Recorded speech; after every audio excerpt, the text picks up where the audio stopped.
కండని కత్తితో కోసి తెలియక తొనలు తీసే ప్రయత్నం చేశాడనుకోండి, పాల జిగురు చేతికి అంటిపోతుంది, ఆ తొనలు అసలు ఊడవు. అదే చేతికి నూనె రాసుకొని తొనలు తీస్తున్నాడు అనుకోండి, ఆ జిగురు అంటుకోదు.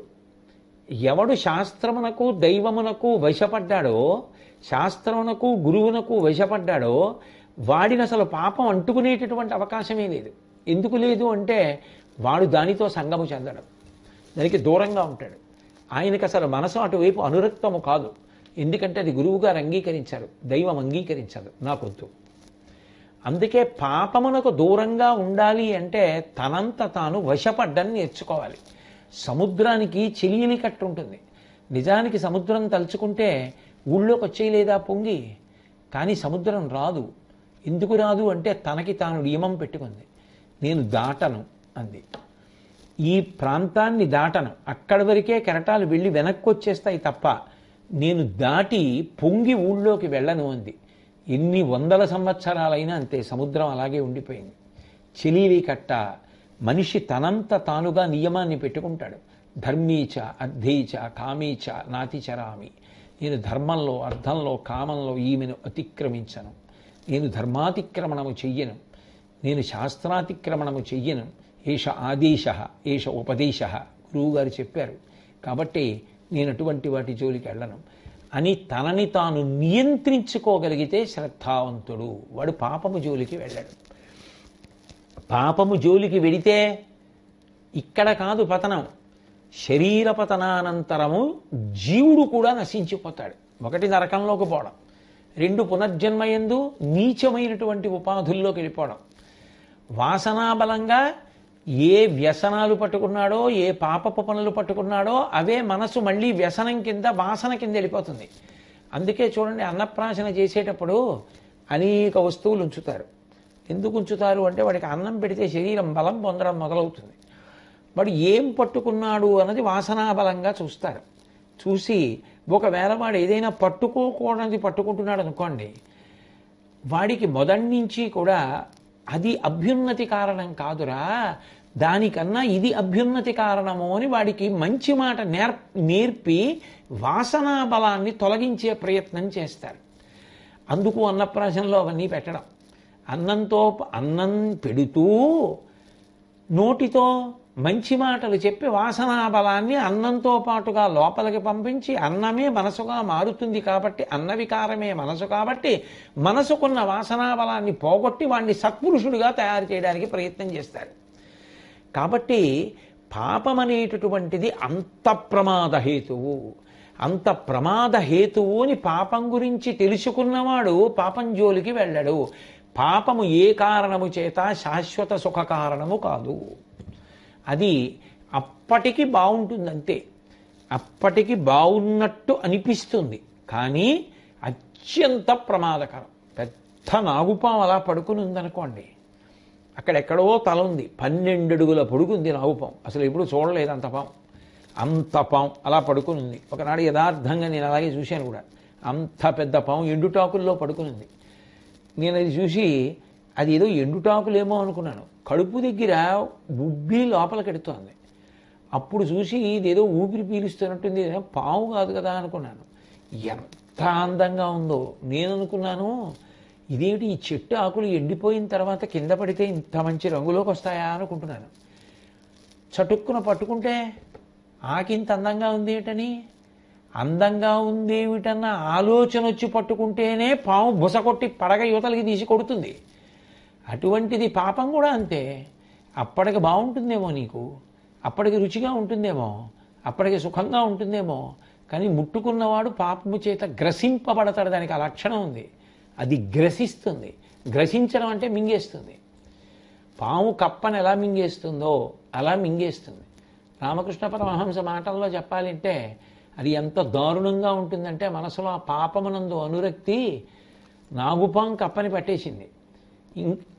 ఇంకా మింగబోతోంది, విషం ఎక్కింది, స్పృహ తప్పిపోతోంది. అయినా ఎదురుగుండా ఎగురుతున్నటువంటి ఈగని పట్టుకుందామని కప్ప నాలిగి చాపుతోంది.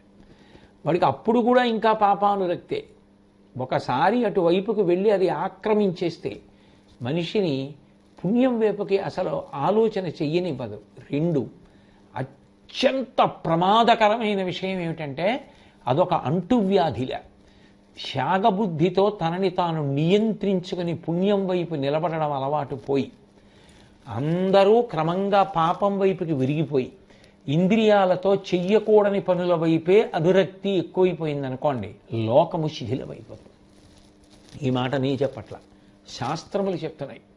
ఉపద్రవములు ఏర్పడతాయి, ఏర్పడి లోకమంతా శిథిలమవుతుంది. ఎందుకని అంటే నా మాట విననివాడు లేనప్పుడు నేనెందుకు మీ మొరలు వినాలనే స్థితి వస్తుంది. అటువంటి స్థితి కలగకూడదు అంటే పాపముల జోలికి వెళ్ళవద్దు అని శాస్త్రములు ఘోషిస్తున్నాయి. కాబట్టి పాపం అనేది అంత ప్రమాదకరమని తెలుసుకుంటాడు వివేకం ఉన్నవాడు. తెలుసుకుని ఏం చేస్తాడు, దాని జోలికి వెళ్లకుండా ఉంటాడు. ఈ రెండూ ఎవడు నేర్చుకున్నాడో వాడు ధన్యుడు. అందుకే ధన్యుడైన వాడిని పాపం గ్రసించదు. కాబట్టి ధృతరాష్ట్ర మహారాజా, పురుషుండు రెండు తెరగుల ధరనుత్తముడనగబరగు. రెండు కారణముల చేత పురుషుడు ఉత్తముడు అనిపించుకుంటాడు. తానెయ్యడలన్ పరుసముల పలుకకునికిన్.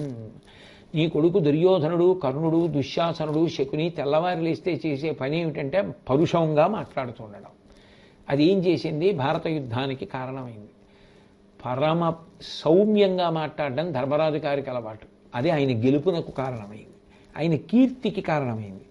దురితంబులు వరయు పనులు దొరగుట కథనన్. పాపముల జోలికి ధర్మరాజు కానీ సోదరులు కానీ వెళ్ళరు. నీ కొడుకు కానీ ఆయన స్నేహితులు కానీ తెల్లవారి లేస్తే చేసేవన్నీ పాపపు పనులే. కాబట్టి వాళ్ళు పతనం అవుతారు, వాళ్ళు ఉన్నతికి వస్తారు. ప్రత్యక్షంగా ధృతరాష్ట్రుడికి అన్వయం, పరోక్షంగా దేశకాలములతో సంబంధం లేకుండా ప్రతి వ్యక్తి జ్ఞాపకం ఉంచుకొని తనంత తానుగా తన ఉద్ధరణ కొరకు తాను ప్రయత్నించవలసినటువంటి విధి విధానములు నిర్దేశింపబడినటువంటి పరమ పవిత్రమైనటువంటి విదురవాక్కు. భగవంతుడు తన నిర్హేతుక కృపాకటాక్ష వీక్షణముల చేత అటువంటి సౌమ్యమైన వాక్కుని, పాప నిరసన బుద్ధిని, పుణ్యమునందు అనురక్తిని మనకు కటాక్షించుగాక అని ఆయన పాదములు పట్టి ప్రార్థన చేద్దాం. ధృతరాష్ట్రుడితో తన ప్రసంగాన్ని కొనసాగిస్తూ విదురుడంటాడు, క్షమించు వారిగని చాలము వెట్టుదురు అయినను తలంప అనూల క్షమయకడు మెరయు తొడవు ఉత్తమ రూపము కొరువారు దాల్తురు దానిన్ అంటాడు. లోకంలో పరమాద్భుతమైనటువంటి గుణములలో ఒక గుణం ఓర్పు పట్టగలగడం. నిజానికి మిగిలిన గుణాలన్నిటికన్నా ఓర్పు అనేటటువంటిది చాలా చాలా గొప్ప గుణం. ఎందుచేతనంటే ఓర్పు ఒక వ్యక్తి పట్టగలిగితే దాని వలన ఆ వ్యక్తికి ఒక్కడికే కాదు లాభం. ఎంత శక్తి కలిగిన వాడు ఓపిక పట్టడం, ఓర్పు పట్టడం అలవాటు చేసుకుంటాడో దాని వలన సమాజానికి కూడా అంతే స్థాయిలో శాంతి, భద్రత, క్షేమము ఏర్పడతాయి. ఎక్కువ శక్తి ఉన్నవాడికే ఎక్కువ ఓర్పు ఉండాలి. బాగా శక్తివంతుడికి చాలా తక్కువ ఓర్పు ఉందనుకోండి, దాని వలన బాధపడేటటువంటి వారి సంఖ్య ఎక్కువైపోతుంది. అందుకే ఎంత సమున్నత స్థానాన్ని చేరుకున్నాడు అన్న దాన్ని బట్టి ఈ ఓర్పు అనేటటువంటి గుణాన్ని కూడా అంత పెంచుకోవలసి ఉంటుంది. నిజానికి ఆ సహనం లేని వ్యక్తి మిగిలిన గుణములు ఎన్ని ఉన్నప్పటికీ కూడా రాణించడం కష్టం. ఆయన తనకు తాను అశాంతి కల్పించుకుంటాడు, ఇతరులకు కూడా అశాంతి కల్పిస్తాడు. అందుకే ఆ ఓర్పుని గురించి మాట్లాడుతూ ఒక అద్భుతమైన విషయాన్ని ప్రస్తావిస్తారు. శాంతిశ్చేత్ కవచేనకిం అంటారు. ఓర్పు అనేటటువంటి గుణం ఉన్నవాడికి ఇక ప్రత్యేకంగా కవచం ఉండవలసిన అవసరం లేదు. కవచం దేనికోసం కట్టుకుంటారు అంటే శత్రువుల యొక్క దాడి నుంచి తప్పుకోవడం కోసమని, శత్రువుల వలన ఏ ఉపద్రవం కలగకూడదని, శరీరమునకు ప్రమాదం ఏర్పడకూడదని కవచం కట్టుకుంటారు. ఓర్పు పట్టగలిగినటువంటి లక్షణం ఉన్నవాడు ఎవరుంటాడో అటువంటి వాడు ఇక ప్రత్యేకంగా కవచాన్ని కట్టుకోవలసిన అవసరం లేదు. అంటే ఆయన సమస్త ప్రమాదములకు అతీతంగా ఉంటాడు. ఈ ఓర్పు అనేటటువంటి గుణం అంత గొప్ప గుణం. నిజానికి మనందరం తెల్లవారి లేస్తే తిరిగేది భూమి మీద, నడిచేది భూమి మీద, కూర్చునేది భూమి మీద, బ్రతుకుతున్నది భూమి మీద, చిట్ట చివరికి ప్రాణం విడిచిపెట్టిన తరువాత కలిసిపోయేది భూమిలో. ఆ భూమాత మనకి ఎంత ఓర్పుని నేర్పుతోంది. శ్రీరామాయణంలో సీతమ్మని వర్ణిస్తూ హనుమ అంటారు, క్షితిక్షమా పుష్కర సన్నిభాక్షి ఆరక్షిత రాఘవలక్ష్మణాభ్యాం సారాక్షసీభి వికృతీక్షణాభి సంరక్షిత సంప్రతి వృక్షమూలే అంటారు. క్షితిక్షమా పుష్కర సన్నిభాక్షి అంటారు. ఓర్పు అంటే పర్యాయ పదం భూమి. ఎందుకని అంటే మనందరికీ అన్నం పెడుతున్నటువంటి తల్లి ఆ భూమాత. అటువంటి భూమిని కాల్తో తన్నకుండా, కాల్తో తొక్కకుండా మన జీవితం ప్రారంభము కాదు, మన జీవితము కొనసాగదు. నిజానికి మనం ఆ కాలుతో తొక్కి నిద్రలేస్తాం, కాలుతో తొక్కుతూ భూమి మీద తిరుగుతాం. ఇన్ని చేస్తున్నప్పటికీ కూడా భూమి అలా ఓర్పు పట్టి ఉన్నది. అంతేకాదు, మనం ఒక శంకుస్థాపన చేయడమో లేకపోతే ఒక శుభకార్యాన్ని ప్రారంభం చేస్తూ పందిరి రాట వేయడమో చేశామనుకోండి, గుణపాన్ని తీసుకుని తల్లి గుండెల మీద పెద్ద కన్నం పెడతాం. మనం అన్నం తినడం కోసం నాగలితో భూమిని దున్నుతాం. అప్పుడు ఆ నాగేటి చాలు వల్ల తల్లికి ఎంత గాయం అవుతోందో. మూత్ర విసర్జన చెయ్యవలసి వస్తే భూమి మీద చేస్తాం, మల విసర్జన చెయ్యవలసి వస్తే భూమి మీద చేస్తాం. ఆఖరికి మనం తిన్నది జీర్ణం కాక వాంతి చేసుకోవలసి వస్తే భూమి మీద చేస్తాం. వాహనంలో వెళ్ళవలసి వస్తే భూమి మీద పెడతాం. ఇన్ని చేస్తున్నప్పటికీ కూడా ఆ తల్లి అలాగే ఓర్పు పట్టి ఉంది. పసిపిల్లవాడు తెలిసి తెలియక చేసేటటువంటి తప్పులను అమ్మ ఎలా క్షమిస్తుందో, అలా పెద్దవాళ్ళమై చేసేటటువంటి దోషాల్ని కూడా భూమాత అలా సహిస్తోంది. నిజానికి భూమాతకి ఆ సహనం లేదనుకోండి, ఆవిడ అలా ఓర్పు పట్టడం మానేసిందనుకోండి, మనందరి జీవితాలు ఎంత ప్రమాదకరమైన స్థితిలోకి వెళ్ళిపోతాయి. ఆ భూమిని చూసి ఓర్పు పట్టడం అన్నది నేర్చుకోవాలి. శ్రీరామాయణంలో ఈ ఓర్పుకి సంబంధించి అద్భుతమైనటువంటి ఒక విషయాన్ని విశ్వామిత్ర మహర్షి ద్వారా రామచంద్రమూర్తి బాలకాండలో వింటారు. కుశనాభుడు అని ఒక రాజు, ఆయనకి ఘృతాచి వలన 9 కన్యలు జన్మించారు. వాళ్ళు 9 కూడా బహు సౌందర్య రాశులు. వాళ్ళు వివిధ విద్యల యందు నిష్ణాతులు. వాళ్ళందరూ రకరకాల వాద్యాలు మ్రోగించుకుంటూ పాటలు పాడుకుంటూ ఒకనాటి సాయంకాలం వేళ ప్రమదావనంలో తిరుగుతున్నారు. వాయుదేవుడు వాళ్ళ యొక్క అందచందాలని చూశాడు. ఆయన వచ్చి ఆ 9 మాట్లాడుతూ అన్నాడు, మీరు మనుష్య కాంతలు. ఈ లోకంలో మనుష్యులకు అందము శాశ్వతముగా ఉండే అవకాశం లేదు. కాలోహి బలవాన్ కర్త సతతం సుఖదుఃఖయోహో నరాణాం పరతంత్రాణం పుణ్య పాపానుయోగత అంటారు. అలాగే ఆ కాలం ఏం చేస్తుంది అంటే మనుష్యుల యొక్క అందచందాల్ని, ధనాన్ని, యవ్వనాన్ని అన్నింటినీ కూడా కాలం హరించేస్తుంది. ఎందుకని అంటే కాలమును మించినటువంటి శక్తి కలిగినది లోకంలో ఎక్కడుంటుంది? ఎక్కడ ఉండదు. అందుకే మాకురు ధనజన యవ్వన గర్వం హరతి నిమీషత్ కాల సర్వం మాయామయమిదమఖిలం హిత్వా బ్రహ్మపదం త్వం ప్రవిశ విదిత్వా అంటారు. యవ్వనాన్ని, ధనాన్ని, అందాన్ని అన్నింటినీ కూడా తినగలిగినది ఏది అంటే కాలం. అటువంటి కాలమునందే మనిషి బ్రహ్మపదాన్ని చేరుకునేటటువంటి ప్రయత్నం చెయ్యాలి తప్ప ఏదో అజ్ఞానంతో కేవలం లౌకికమైనటువంటి విషయముల యందు, విషయ సుఖముల యందు మనిషి జీవితాన్ని పాడు చేసుకోకూడదు అని ప్రబోధం చేస్తారు. అటువంటి కాలము మీ అందాన్ని తినేస్తుంది. మీ 9 కూడా ఒక వయస్సు వచ్చిన తరువాత అందాన్ని పోగొట్టుకుంటారు. అదే వాయుదేవుడు అంటాడు, నాకు మీరు భార్యలు కాగలిగితే మీరు నాకు భార్యలైన కారణం చేత మీ అందం శాశ్వతంగా ఉండిపోతుంది. అందుకని మీరు 9 కూడా నాకు భార్యలు కండి అన్నాడు. అంటే వాళ్ళు ఒక అద్భుతమైనటువంటి ధర్మాన్ని మాట్లాడారు.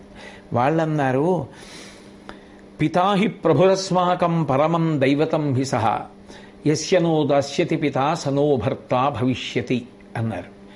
ఒక ఆడపిల్లకి ఎవరు భర్తగా ఉండాలి, ఎవరు భర్తగా పక్కకు వచ్చి కూర్చుంటే ఆమె జీవితం క్షేమకరంగా ఉంటుంది అన్నది నిర్ణయించవలసినటువంటి వాడు మా తండ్రి.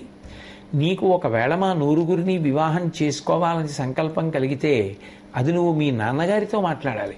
అంతేకాని మా నాన్నగారితో మాట్లాడకుండా మాతో ప్రత్యక్షంగా ప్రస్తావించడం మర్యాద కాదు. కాబట్టి మేము వివాహ విషయంలో స్వతంత్రించాం. అంతేకాదు, సనోభర్త భవిష్యతి, ఈ దేశము సనాతనమైన ధర్మమును అనుష్ఠించేటటువంటి దేశము కాబట్టి ఏ స్త్రీ కూడా తన భర్తని తానే నిర్ణయించుకునేటటువంటి రోజు రాకుండుగాక.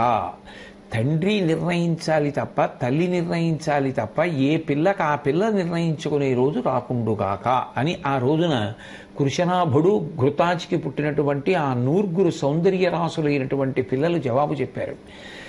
వాయుదేవుడికి కోపం వచ్చి వాళ్ళ శరీరంలో వక్రంగా తిరిగాడు.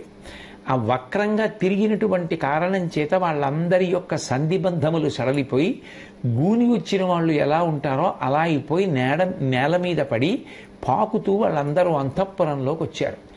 తండ్రి కుశనాభుడు చూశాడు. చూసి, అయ్యో అమ్మా, మీరు ఎందుకు ఇలా అయిపోయారు అని అడిగాడు. వాళ్ళు జరిగిన వృత్తాంతం అంతా చెప్పారు. ఆయన అన్నాడు, మీకు గొప్ప తపశ్శక్తి ఉంది కదా, మీరు వాయుదేవుణ్ణి తిరిగి శపించలేదా అని అడిగాడు. వాళ్ళన్నారు, లేదు, మేము తిరిగి ఆయనను శపించలేదు, మేము ఓర్పు పట్టాం అన్నారు.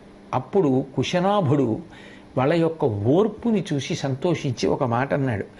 క్షమాదానం, క్షమా యజ్ఞ, క్షమా సత్యం హి పుత్రికా, క్షమా యశ, క్షమా ధర్మ, క్షమయావిష్ఠితం జగత్ అన్నాడు. అమ్మ, లోకంలో ఓర్పు కన్నా గొప్ప గుణం లేదు. క్షమాదానం, నిజానికి ఓర్పు గొప్ప దానం. కుశనాభుడి కుమార్తెలు ఆ ఓర్పు పట్టి ఉండకపోతే తిరిగి వాయుదేవుణ్ణి కానీ శపించి ఉంటే వాయుదేవుడికి ఇబ్బంది ఏర్పడితే తత్కారణము చేత ప్రాణులన్నీ ఎంత ఉపద్రవం జరిగి ఉండేది. ఇప్పుడు వాళ్ళు ఓర్పు పట్టడం అందరికీ ఎంత సుఖాన్ని దానం చేసినట్టయింది. కాబట్టి ఓర్పు కన్నా గొప్ప దానం లోకంలో లేదమ్మా. క్షమా యజ్ఞ, యజ్ఞము చేత దేవతలు సంతోషిస్తారు. యజ్ఞము చేత మనిషి ఉన్నత లోకములను పొందుతాడు.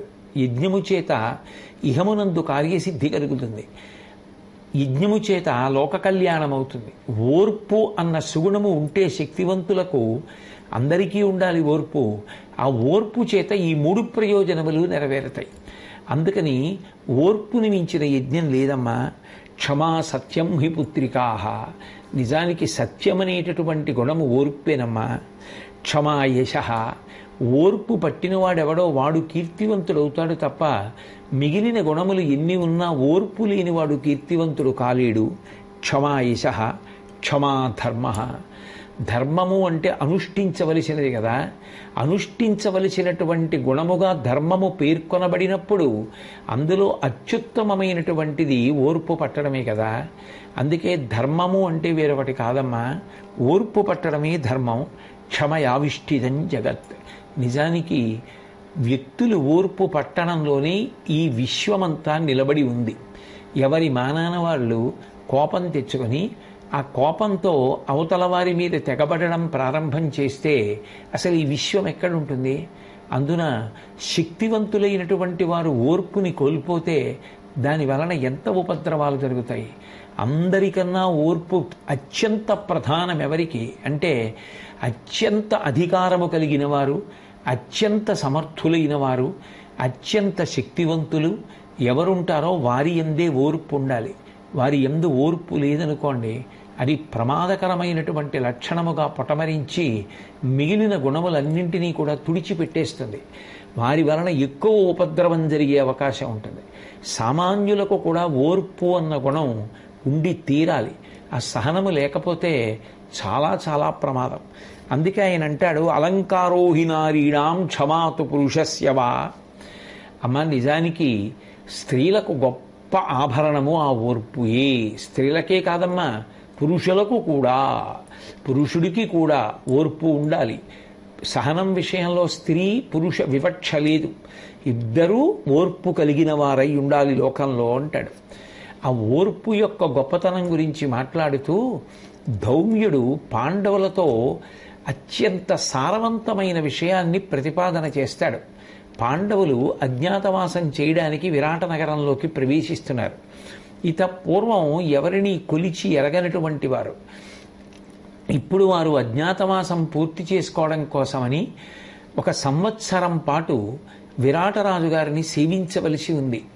సేవ చేయడం తెలియనటువంటి పాండవులు ఎంత ఓర్పు పట్టి సేవించవలసి ఉంటుందో, ఆ ఓర్పు లేకపోతే, ఆ సహనం పట్టకపోతే, తొందరపడి కోపం వస్తే, పాత కక్షలు ఏవైనా మనసులోంచి పైకి పొటమరిస్తే, అజ్ఞాతవాస నియమము భంగమైపోతే దాని వలన ఎంత ఉపద్రవం ఏర్పడుతుందో గుర్తించినటువంటి ధౌమ్యుడు ఆ సహనం గురించి పాండవులతో మాట్లాడుతూ ఒక చక్కని విషయాన్ని ప్రతిపాదిస్తాడు. ఇది నిజానికి అందరం జ్ఞాపకం పెట్టుకోవలసినటువంటి విషయం. నిషదాద్రియం దనిమిషపతి ప్రచ్ఛన్న సంచరణమున వర్తించుటయును, అదితి గర్భంబున అవతారమై హరి వామనాకారమున అడగుటయును, జనని ఊరు ప్రదేశంబున ఔర్వుండు దాగుటయును, ధేను శరీర విలీనుడై అజ్ఞాతచర్య మార్తాండు సలుపుటయును, వినమే ఇట్లు వడిన వీరలు పదపడి తమకు అగ్గమైన తరి జయింపరెట్లు ప్రబల రిపుల, అట్లు నీవును ఓర్చికొనుచు భంగపాటు తీర్చుకొనుము అంటాడు. ఓ ధర్మరాజా, లోకంలో కష్టాలు పడని వాళ్ళెవరు? ఓ కష్టం వచ్చిందనో, ఓ ఇబ్బంది కలిగిందనో మనిషి ఓర్పుని కోల్పోకూడదు. సర్వసాధారణంగా మనిషికి సహనం పోయేది ఎప్పుడు అంటే 2 కారణముల చేత సహనం పోతుంది. ఒకటి, తనకి కష్టం వచ్చిందని. 2, అవతల వారు తప్పు చేశారని. ఈ 2 సందర్భాల్లోనూ కూడా పెద్దలు సహనం పట్టడానికి 2 పరిష్కార మార్గాలు మనకి సూచించారు. అందులో అవతల వారు తప్పు చేశారు అని చెప్పి మనం సహనం కోల్పోయే పరిస్థితి వచ్చిందనుకోండి, మంచిదే, అవతల వారు తప్పు చేశారు నిజమే, నువ్వెప్పుడూ తప్పు చేయలేదా? అసలు ఏ తప్పు చెయ్యని వాడివా? ఏ తప్పు చెయ్యని వాడివైతే అవతల వారి తప్పుకి నీ సహనాన్ని కోల్పోవచ్చు. నువ్వు తప్పు చేసిన వాడివే, మన చేతులకే మురికంటుకుని ఉండగా అవతల వారి యొక్క బట్ట ముట్టుకుని దులిపే అధికారం మనకెక్కడుంది? కాబట్టి మనము తప్పు చేసిన వాళ్ళమే కాబట్టి ఒకరి మీద సహనం కోల్పోయే అధికారం మనకి లేదు. 2, మనం సహనం కోల్పోతే కోపం వస్తుంది. ఆ కోపము చేత అవతల వారిని సంస్కరించలేం. కానీ ప్రేమ చేత ప్రయత్నం చేస్తే మాత్రం శాశ్వతమైనటువంటి పరిష్కారం లభిస్తుంది.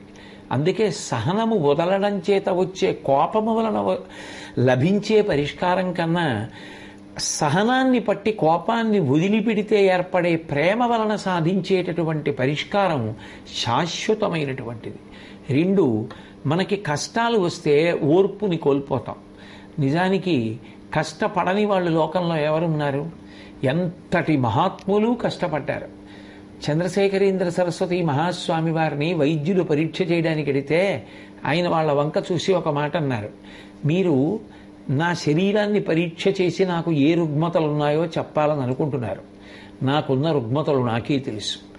నేను చాలా కాలంగా పాదచారినై సన్యాస ధర్మాన్ని పాటిస్తూ తిరిగినటువంటి కారణం చేత, ఆకలి వేసినప్పుడు నేను ఎప్పుడూ అన్నాన్ని తినని కారణం చేత లోపల నా ప్రేగులు మడత పడిపోయి ఒకదానితో ఒకటి అంటుకుపోయి, ఆ అంటుకుపోయిన కారణం చేత కడుపులో విపరీతమైనటువంటి నొప్పి ఏర్పడుతోంది.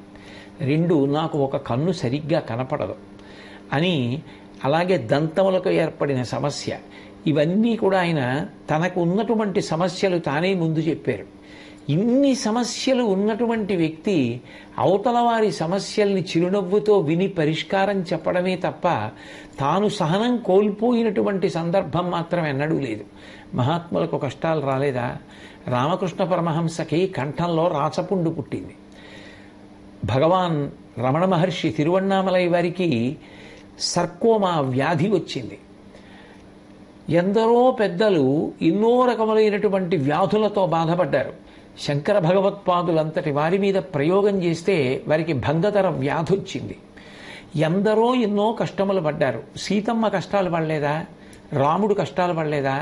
ధర్మరాజు గారు కష్టాలు పడలేదా? ఏ కష్టము ఎవరూ పడకుండానే సమున్నత స్థానాలకి చేరుకున్నారా?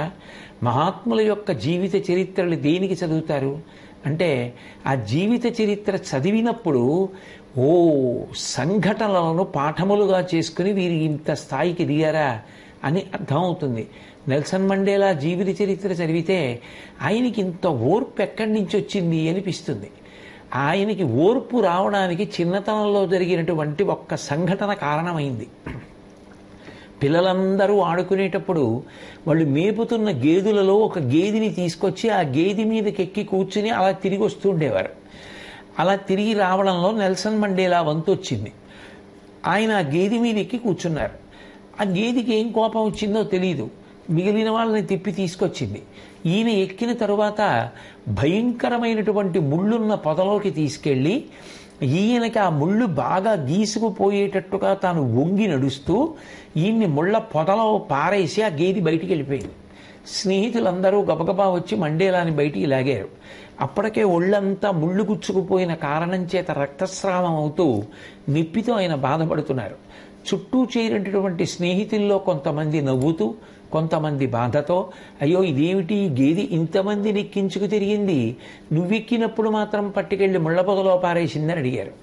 అడిగితే ఆయన 2 చేతులు వెనక్కి పెట్టి ఆకాశం వంక తలపెట్టి చూస్తూ ఒక నిమిషం ఆలోచించి అన్నారు, గేది నన్ను ముళ్ళపొదలో పారేసిన మాట వాస్తవమే, కానీ నాకు ఈ సంఘటన ద్వారా ఒక విషయం అర్థమైంది. మనకి ఏదైనా నచ్చకపోతే నచ్చలేదు అని చెప్పాలి తప్ప అవతల వారు బాధపడేలా ప్రవర్తించకూడదు అని నాకు అర్థమైంది. ఆ గేది నన్ను ఇక్కడే ఎక్కించుకోకపోయి ఉంటే ఇంకొకలా ఉండేది. అది తీసుకెళ్ళి నన్ను ముళ్ళపొదలో పాడేసింది.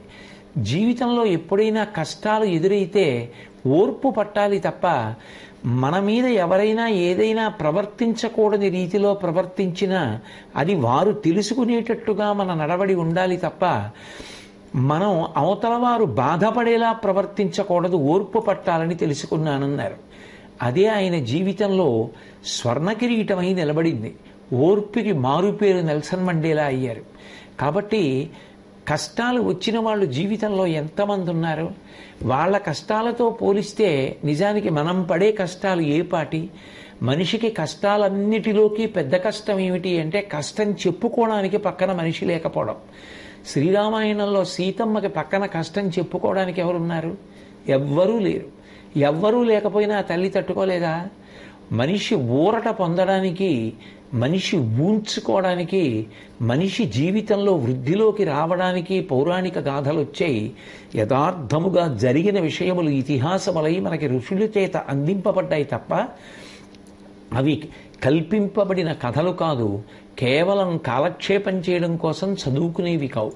వాటిని చదువుకుని వాటి చేత ప్రభావితులైన నాడు వ్యక్తిత్వం అద్భుతమైనటువంటి రీతిలో తయారవుతుంది. అందుకే అటువంటి ఓర్పు ఏదైతే ఉందో ఆ ఓర్పు పట్టగలగాలి కదా ధర్మరాజా. ఒకనాడు నిషదాద్రియందని విషపతి ప్రచ్ఛన్న సంచరణమున వర్తించుటయును. ఇవాళ మీకు కష్టం వచ్చింది, కానీ ఒకప్పుడు ఇంద్రుడంతటి వాడికి కష్టం వచ్చింది. వృత్రుని సంహారం చేసినప్పుడు అంటుకున్నటువంటి పాపాన్ని తొలగించుకోవడం కోసం ఇంద్ర పదవిని విడిచిపెట్టి నిషదాద్రి అనబడేటటువంటి పర్వత ప్రాంతమనందు అజ్ఞాతవాసం చేయవలసి వచ్చింది. ఇంద్రుడు కష్టపడలేదా? అదితి గర్భంబున అవతారమై వామనాకారమున హరి అడగుటయును. సర్వమునందు వ్యాపించి ఉండేటటువంటి శ్రీ మహావిష్ణువు అంతర్బహిశ్చ తత్సర్వం వ్యాప్య నారాయణ స్థిత. ఎక్కడెక్కడ దృశ్యతే శ్రూయతేపివా, చూసేదాంట్లో వినేదాంట్లో అనంతమైన విశ్వమంతా నిండిపోయినటువంటి విష్ణువు ఒకానొకనాడు అదితి కడుపులో పొట్టివాడి రూపంలో వామనమూర్తిగా అయి బయటికొచ్చి చెయ్యి చాపవలసిన అవసరం లేనివాడు లక్ష్మీపతి చెయ్యి చాపి ఆ బలిచక్రవర్తి దగ్గర 3 అడుగుల నేల దానం పుచ్చుకొని త్రివిక్రముడై మొత్తం లోకాలన్నింటినీ కొలిచి మళ్ళీ అన్నగారైనటువంటి ఇంద్రుడికి రాజ్యప్రదానం చేశాడు. కార్యాన్ని సాధించడం కోసం అంతటి శ్రీ మహావిష్ణువు పొట్టివాడై వామనమూర్తి అయి అదితి గర్భంలో అణిగిపోయి సామాన్యుడైనటువంటి మనుష్యుడిలా పైకి రాలేదా? జనని ఊరు ప్రదేశంబునందు అతి నిగూఢంబుగా ఔర్వుండు దాగుటయును. ఒకానొకప్పుడు భృగుపత్ని యొక్క కడుపులో ఔర్వుడనబడేటటువంటి మహర్షి 100 సంవత్సరములు బయట వాతావరణం అనుకూలంగా లేదు, నేను కానీ అమ్మ గర్భంలోంచి బయటికి వెడితే ఉపద్రవం ఏర్పడుతుందని బయటికి రాకుండా అమ్మ తొడలో పెట్టుకుంటే 100 ఏళ్ళు తొడలో ఉండిపోయాడు. అమ్మ యొక్క ఊరు భాగమునందు ఉండిపోయాడు కాబట్టి ఆయనకి ఔర్వుడు అని పేరు వచ్చింది. 100 సంవత్సరములు అమ్మ తొడలోనే ఉండిపోయి ఎదురు చూడలేదా? వాళ్ళు సహనం పట్టారు కదా. ధేను శరీర విలీనుడై అజ్ఞాతచర్య మార్తాండు సలుపుటయును, తన ఆర్తి తీరడం కోసమని మార్తాండు ఎంతో ఓర్పుతో ఎదురు చూడలేదా? వినమే, ఇట్లు వడిన వీరలు పదపడి తమకు అగ్గమైన తరి జయింపరిట్లు ప్రబల రిపుల నీవును ఓర్చికొనుచు భంగపాటు తీర్చుకొనుము. ఓ ధర్మరాజా, ఓర్పు పట్టడం మొట్టమొదట రావాలి. ఓర్పు పట్టిన వాళ్ళందరూ విజయాన్ని సాధించారు కదా, నువ్వు కూడా ఓర్పు పట్టడం నేర్చుకోవాలి. అంతేకాని ప్రతి చిన్నదానికి మనిషి హతాశుడైపోయి దిగులు పడిపోయి చేతిలోంచి జారిన మట్టి ముద్ద ఎలా అయితే కింద పడిపోయి నేలని అంటుకుపోయి ఇంకా పైకి లేవలేదో అట్లా అయిపోయేటటువంటి లక్షణాన్ని పెంచుకోకూడదు. మనిషి నిత్యోత్సాహంతో ఉండాలి అని చెప్తూ ఆ ఓర్పు అన్ని గుణములకు కూడా మూలకందము. ఆ ఓర్పు అంత గొప్పది. అయితే ఈ ఓర్పులో ఉన్నటువంటి విశేషం ఏమిటంటే, ఒక వ్యక్తి సహనం పడితే కొంతమంది ఏమంటారంటే అది ఆయన చేతకానితనం అంటారు. చేతకానితనమని అవతల వాళ్ళన్నా అప్పుడు కూడా ఓర్పు పట్టగలగాలంటే అది చాలా గొప్ప విషయం. అందుకని క్షమించు వారిగని చాలమి వెట్టిదురు అయినంతలంప అనూన క్షమయ కడుమెరయుతొడవు. ఆ ఓర్పు పట్టినటువంటి వాడిని చూసి చాలామంది చేతకానివాడు అంటున్నా ఆయన నిజానికి చేతనైన వాడైనా ముందుకొచ్చి అవతల వారి పట్ల ప్రతీకార బుద్ధితో ప్రవర్తించకుండా తన ఓర్పు నుంచి తాను జారిపోకుండా నిలబడగలగడం ఉన్నదే అది సామాన్యమైన విషయం కాదు. అది పైకి కనపడని గొప్ప ఆభరణం. భూషణం పెట్టుకుంటే శరీరము యొక్క రూపము మరింత ద్విగుణీకృతమవుతుంది, కొత్త అందం వస్తుంది. నిజానికి కనపడనటువంటి గొప్ప భూషణం ఏది అంటే, మెరిసేటటువంటి ఆ ఆభరణం ఏది అంటే, అవతల వారు చేతకానివాడు అన్నా సరే ఓర్పుని కోల్పోకుండా నిలబడగలగడం.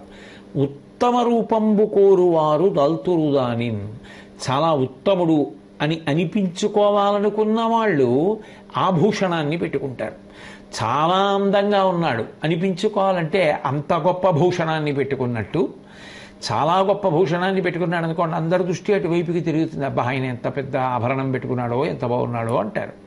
అట్లా లోకంలో ఉత్తముడు అని అనిపించుకోవాలనుకున్నటువంటి వారు ప్రయత్నపూర్వకంగా ధరించవలసినటువంటి ఆభరణం ఏది అంటే, అవతల వారు చేతకానివారు అని అంటున్నప్పటికీ కూడా దాని చేత ప్రభావితుడై విడిచిపెట్టేయకుండా తాను పట్టిన ఓర్పు యందు తాను నిలబడగలిగినటువంటి స్థితప్రజ్ఞత కలిగిన వాడెవరో వాడు ఉత్తముడు. అందుకే అన్యాపదేశంగా విదురుడు ధృతరాష్ట్రుడితో చెప్తున్నాడు. నిజానికి ధర్మరాజు గారి శక్తి ఎంత గొప్పది. పక్కనున్నటువంటి భీమార్జున నకుల సహదేవులు సామాన్యుల అంతా ఒకెత్తు, కృష్ణ పరమాత్మ ఒక్కరూ ఒకెత్తు.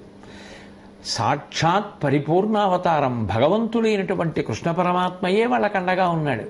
అయినా కూడా తొందరపడి యుద్ధానికి రాకుండా రాయబారం పంపితే అంత జాగ్రత్తగా విని తాను రాయబారిని పంపి తండ్రి చేసేటటువంటి నిర్ణయం కోసం అంత ఎదురు చూస్తూ అంత గౌరవంతో నిలబడగలిగాడు అంటే అది ఉత్తమ రూపం, అది ఉత్తమ లక్షణం. కాబట్టి ధర్మరాజు యొక్క గొప్పతనం ఏమిటో పరిశీలించి తెలుసుకునే ప్రయత్నం చేయవయా ధృతరాష్ట్ర మహారాజా. అది తెలుసుకోకపోతే అటువంటి ఉత్తముడైన వాడి జోలికి వెళ్ళినందుకు నీ వంశం క్షయమైపోతుంది. ఓర్పు పట్టాడు కదా అని చేతకాని వాడు అనుకుని ఆయన జోలికి ఎడతావేమో. ఆయనే ఓర్పు వదిలిపెట్టి కోపించిన నాడు ఇక యువతల వైపు నిలబడడానికి ఎవరు ఉండరు.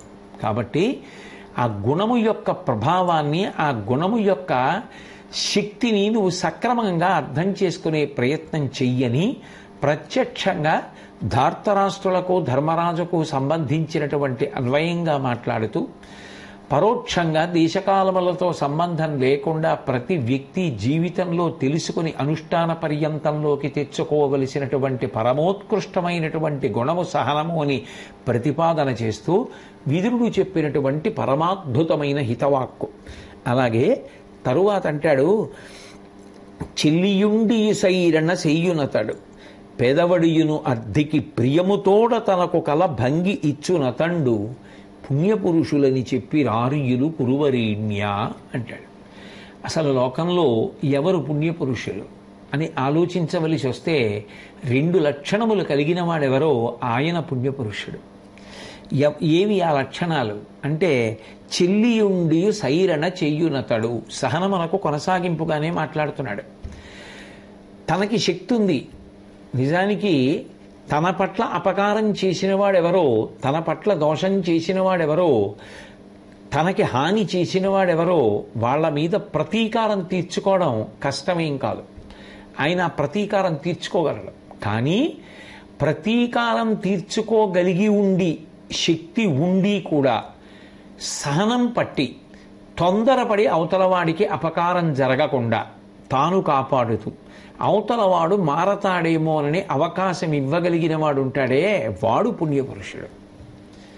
తప్ప ఇతరమైన గుణముల చేత పుణ్యపురుషుడు అని నిర్ణయిస్తారు అని అంటలేదు విదురుడు.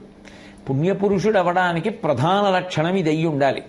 చెల్లియుండి సైరణ చెయ్యునతడు.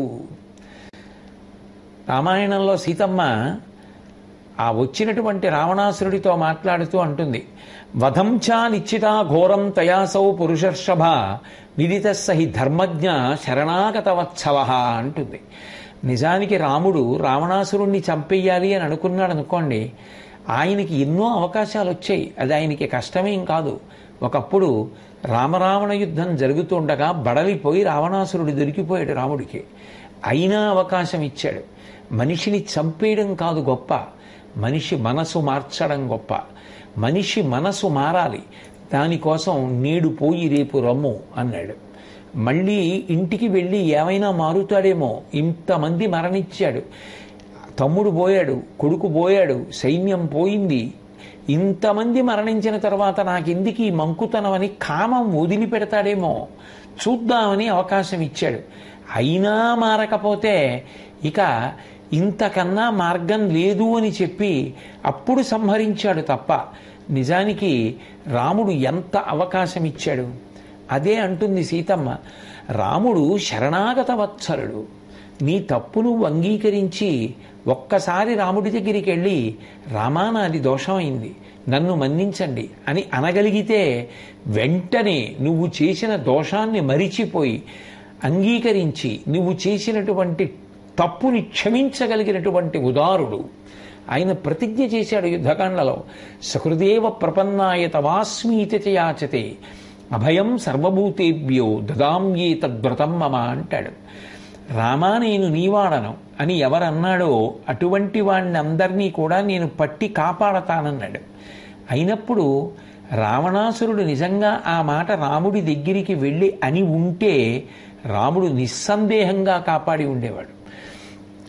ఆ మాట అనలేకపోతే అప్పుడు రాముడు యుద్ధానికి బయలుదేరవలసి వచ్చింది. నిజానికి రాముడికి శక్తి సరిపోక రావణ సంహారం చేయడానికి ఆయన శక్తి లేనివాడయ్యుండా ఆయనే బయలుదేరి వస్తే హనుమ రాయవారం చెప్తూ అంటారు భాస్కర రామాయణంలో, మండిత విస్ఫులింగ విషమ జ్వలితానల కీలలు అబ్జ గర్భాండము నిండ రామ వసుధాదిపుడేశడు వజ్ర సాధన ఖండిత పంక్తి కంట కణకంఠ పురాంతక శైలచాలనోద్దండ బల ప్రచండ పురదండ రిఖండన చడ్డకాండముల్ అంటారు. ఆ రాముడే నిజంగా అక్షయ బాణతూణీరములలోంచి బాణములను తీసి చేతిలో పట్టుకున్నటువంటి ధనస్సు యొక్క వెంటినారికి సంధించి ఆకర్ణాంతములాగి విడిచిపెట్టబడినటువంటి ఆ రామబాణములు అగ్నిని కక్కుతూ వచ్చి కాంచనలంక మీద పడిపోతే తట్టుకుని నిలబడగలిగినటువంటి వీరుడెవరు? అంతటి విలుకాడయ్యుండి, అంతటి ధనుర్విద్యా పారంగతుడయ్యుండి, అంత ఓర్పు పట్టాడే, అన్ని కష్టాలు పడ్డాడే. ఆ ఓర్పుకున్న గొప్పతనం అదే. తను ఎంత నలుగుడు పడినా అవతల వారిని బాధ పెట్టకుండా తాను ఆ బాధ పడుతూ లోకాన్ని కాపాడగలగడం. భగవాన్ రమణుల మాటల్లో చెప్పాలి అంటే, చెరుకు కర్రని కత్తి పెట్టి నరికి ఆ కత్తి మీద వేలితో అంటుకున్న తడిని నాలుక మీద రాసుకుంటే తీయగా ఉంటుంది.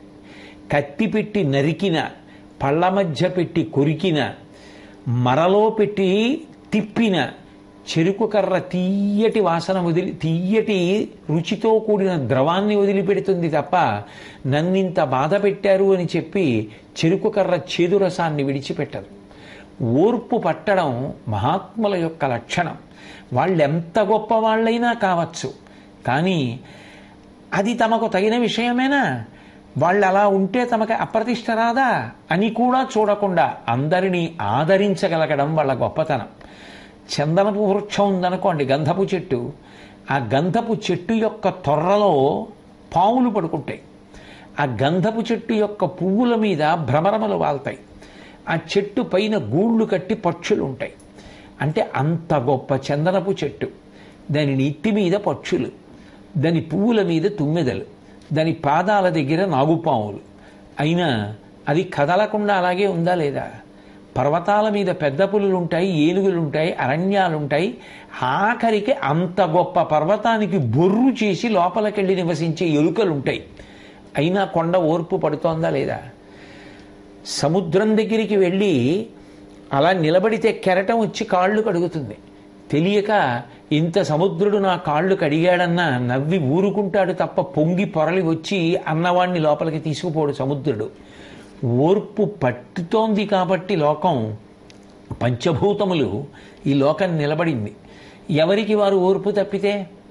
అందుకే ఓపిక ఉండి శక్తి ఉండి కూడా అవతల వాడి అమాయకత్వాన్ని గమనించి వాడు తెలియక ప్రవర్తిస్తున్నాడు, తెలిసి నేను ఓర్పు వదిలిపెడితే అని తెలుసుకుని ఎవడు నిలబడ్డాడో వాడు పుణ్యపురుషుడు.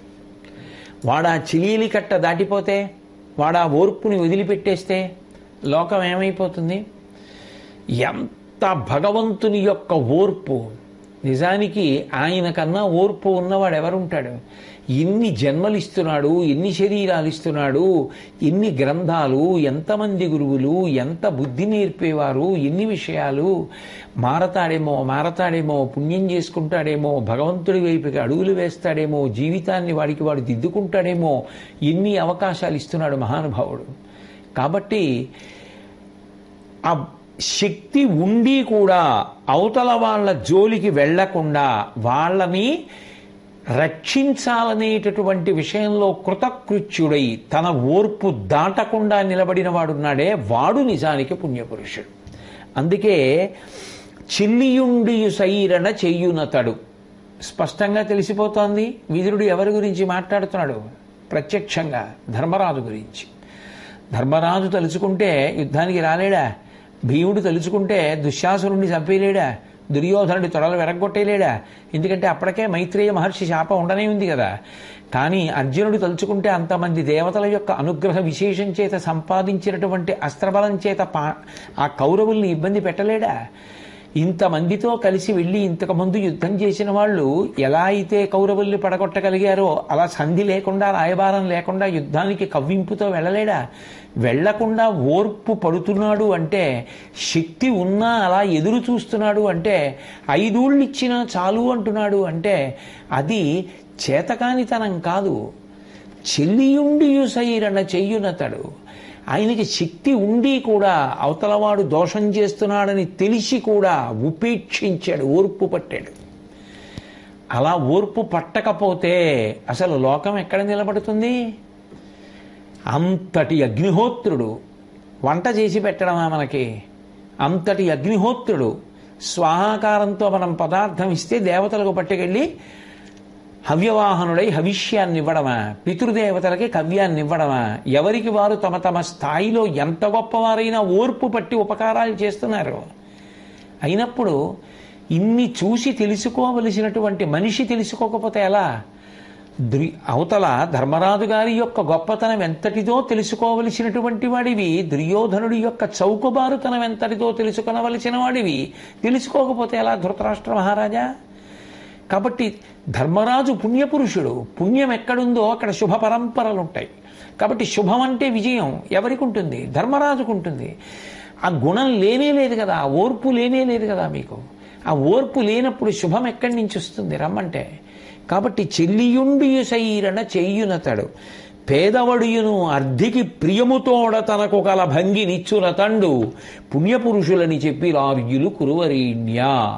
తాను పేదవాడు కావచ్చు, తాను లేనివాడు కావచ్చు, కానీ నా దగ్గరే ఉంది పెట్టడానికి. అండం కాదు, నా దగ్గర లేకపోవచ్చు, కానీ అయ్యో నా కోసం వచ్చారు, వీళ్ళకి నేనేం పెట్టానని ఆర్తి పొందినవాడు ఉంటాడే, తనకున్నదే పెట్టినవాడు ఉంటాడే, వాడు పుణ్యపురుషుడు.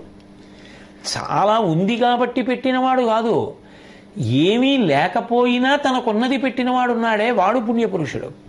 ఒకప్పుడు కంచి కామకోటి పీఠాధిపత్యం వహించిన మహాపురుషులు చంద్రశేఖరేంద్ర సరస్వతి మహాస్వామి వారు వేద పరిషత్తు నిర్వహిస్తున్నారు. ఆయన ఏదైనా చాలా చాలా ఉత్కృష్టమైన కార్యము చేస్తే పెద్ద పెద్ద ధనవంతుల దగ్గర విరాళాలు పుచ్చుకోవడం ఒక్కటి చేసేవారు కాదు. ఏదో కోట్లకి పడగలెత్తిన వారిని పిలిచి వాళ్ళకి పెద్ద పెద్ద కార్యక్రమాలన్నీ ఇస్తూ ఉండడం, వాళ్ళకి ఆశీర్వచనాలు చేస్తూ ఉండడం, వాళ్ళని దగ్గర పెట్టుకుంటూ ఉండడం, మిగిలిన వాళ్ళని చులకనగా చూస్తూ ఉండడం ఆయన ఇప్పుడు చేసేవారు కాదు. అందుకు కదా నిజమైన సన్యాసిని కీర్తింపబడ్డారు. ఆయన అందరికీ అవకాశం ఇచ్చేవారు, పుణ్యం చేసుకోవడానికి అందరికీ అవకాశం ఇవ్వాలని. అందులో ఆ రోజులలో మద్రాసు నగరం నుంచి ఒక రిక్షా తొక్కే వ్యక్తి స్వామివారికి మనీ ఆర్డర్ అన్న పద్ధతి ద్వారా డబ్బు పంపించాడు. ఆయన పంపించినటువంటిది ₹1 ఆ రోజుల్లో. ఆ రూపాయి పంపిస్తూ ఆయన ఆ వ్రాయడానికి చోటున్నటువంటి చోట విషయాన్ని రాశాడు. స్వామి, మీరంటే నాకు ప్రాణం, మీరు చెప్పినట్టుగా బ్రతుకుతున్నవాడిని, మీరు చేస్తున్న కార్యానికి నేను విరాళం ఇవ్వాలి అనిపించి ₹1 పంపుతున్నాను. నేను వచ్చి ఇవ్వాలనుంది, నేను వచ్చి మీ దర్శనం చేసుకోవాలనుంది, మీకు నమస్కరించాలనుంది, కానీ నా దగ్గర ఉన్నదే ఈ ₹1 ఇవ్వడానికి, కష్టపడి సంపాదించినది. ఇప్పుడు నేను ఇది పెట్టుకుని కంచొస్తే మీకు నమస్కారం చేయగలనంతే, కానీ ఒక ఉత్తమమైన కార్యానికి నేనేం ఇవ్వలేను. అందుకే మనసులోనే మీకు నమస్కరించి నేను ఈ ₹1 మీకు పంపిస్తున్నానని పంపించాడు.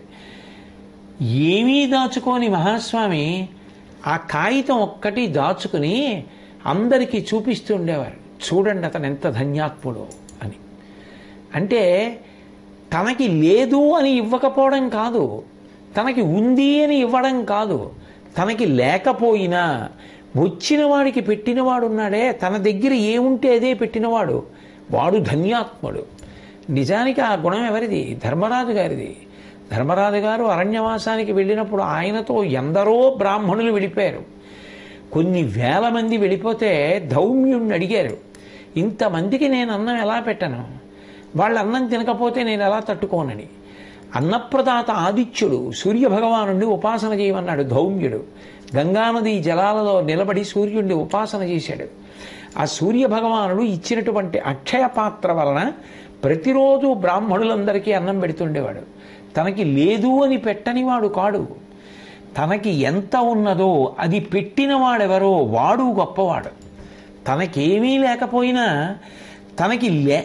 తనకే లేదు అయినా తనకేముందో అది పెట్టేసిన వాడెవరో వాడు కదా నిజానికి గొప్పవాడు. ఉండి పెట్టడం కన్నా లేక పెట్టడం గొప్ప. అందుకే శంకరాచార్యుల వారు ఎవరి కోసం చేశారు కనకధారాస్తవం అంటే, తినడానికి ఏం లేదు కానీ ద్వాదశి, ఆ ద్వాదశి నాడు ఉపవాసం పాలన చెయ్యాలి అంటే ఉసిరికాయ ఉండాలి. ఒక ఎండిపోయిన ఉసిరికాయ ఉంది ఇంట్లో, అంతే. ఆ ఉసిరికాయ ఉన్నటువంటి ఇంటి యజమానురాలైనటువంటి పేద బ్రాహ్మణి ఇంట్లో ఉంది. ఆయన ఎక్కడికో వెళ్ళాడు తేవడానికి పదార్థం వండుకోవడానికి. అసలు ఆయన తెస్తే తప్ప వండుకోవడానికి ఏం లేదు. ఆ ఇంటి ముందు నిలబడి భవతి భిక్షాందేహి అన్నారు బ్రహ్మచారి శంకరులు. ఆమె అంతటి తేజోమూర్తి అయిన బ్రహ్మచారి ఇంటి ముందు నిలబడితే, అయ్యో నేను ఏ భిక్షా వెయ్యలేకపోతున్నాను అని తత్తరపడిపోయి బ్రహ్మచారిని సన్యాసిని ఆదరించడానికి గృహస్థు ఉన్నాడు. నేను ఆయనకి భిక్ష ఇవ్వలేకపోతే నా ఆశ్రమం ఎందుకు, నా జీవితం ఎందుకని ఆమె ఎంతో ఆందోళన చెంది ఇంట్లో ఉన్నటువంటి ఎండిపోయిన ఉసిరికాయ తెచ్చి శంకరాచార్యుల వారి చేతిలో వేసేసింది. ఆమె పేదరికానికి ఆయన కళ్ళు చెమర్చాయి. ఆయన లక్ష్మీదేవిని స్తోత్రం చేశారు. లక్ష్మీదేవి ప్రసన్నురాలై ఆమెకు బంగారు ఉసిరికలు వర్షించింది. తనకి లేకపోయినా ఆ ఉన్నదేదో దాన్నే ఇతరులకు పెట్టిన వారు ఉంటారే, అది పెద్ద మనసు కదూ, అది సామాన్యమైన మనసా? డొక్కా సీతమ్మ గారు ఆఖరికి తన ఐశ్వర్యం అంతా అయిపోయినా కూడా ఇక తను తినడానికి కూడా ఏమీ లేదు.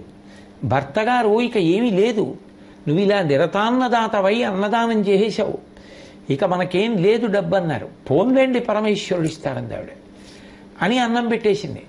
ఆ రోజు ఆయన దిగాలుగా పొలానికి వెళ్ళారు. వెళ్ళి ఆ పొలం దున్నుతుంటే కంగున చప్పుడు వచ్చింది. రోజు దున్నే పొలమే, ఇదేడు కొత్తగా చప్పుడు వచ్చింది అనుకున్నారు. చూస్తే భూమిలో బిందెలు దొరికాయి. ఆ బిందెలు తీసుకొచ్చి ఇంట్లో పెడితే వాటిలో ద్రవ్యం దొరికింది. దానితో మళ్ళీ తిరిగి అన్నదానం చేశారు. పరమేశ్వరుడు అనుగ్రహించాడంతే. ఆ తల్లి ఆఖరి ఊపిరి వరకు అన్నం పెడుతూనే ఉంది. ఆవిడ శరీరాన్ని విడిచిపెట్టిన రోజున ఆవిడ యొక్క ఆత్మ బంగారు రంగులో మిరిసిపోతూ ఆకాశ మార్గంలో వెళ్ళిపోతుంటే అమలాపురం, ఇందుపల్లి అటువైపు సాయంకాలం వేళ సంధ్యావందనం చేసుకుని బయట కూర్చున్నటువంటి బ్రాహ్మణులు చూసి ఇప్పుడున్నంతగా అప్పుడు ప్రసార సాధనాలు లేవు కదూ, ఎవరో మహితాత్ముడో మహాత్మురాలో శరీరం విడిచిపెట్టిందదిగో ఆ వన్నెలీనుతూ వెళ్ళిపోతోంది ఆత్మ అని వాళ్ళందరూ నమస్కారం చేశారు.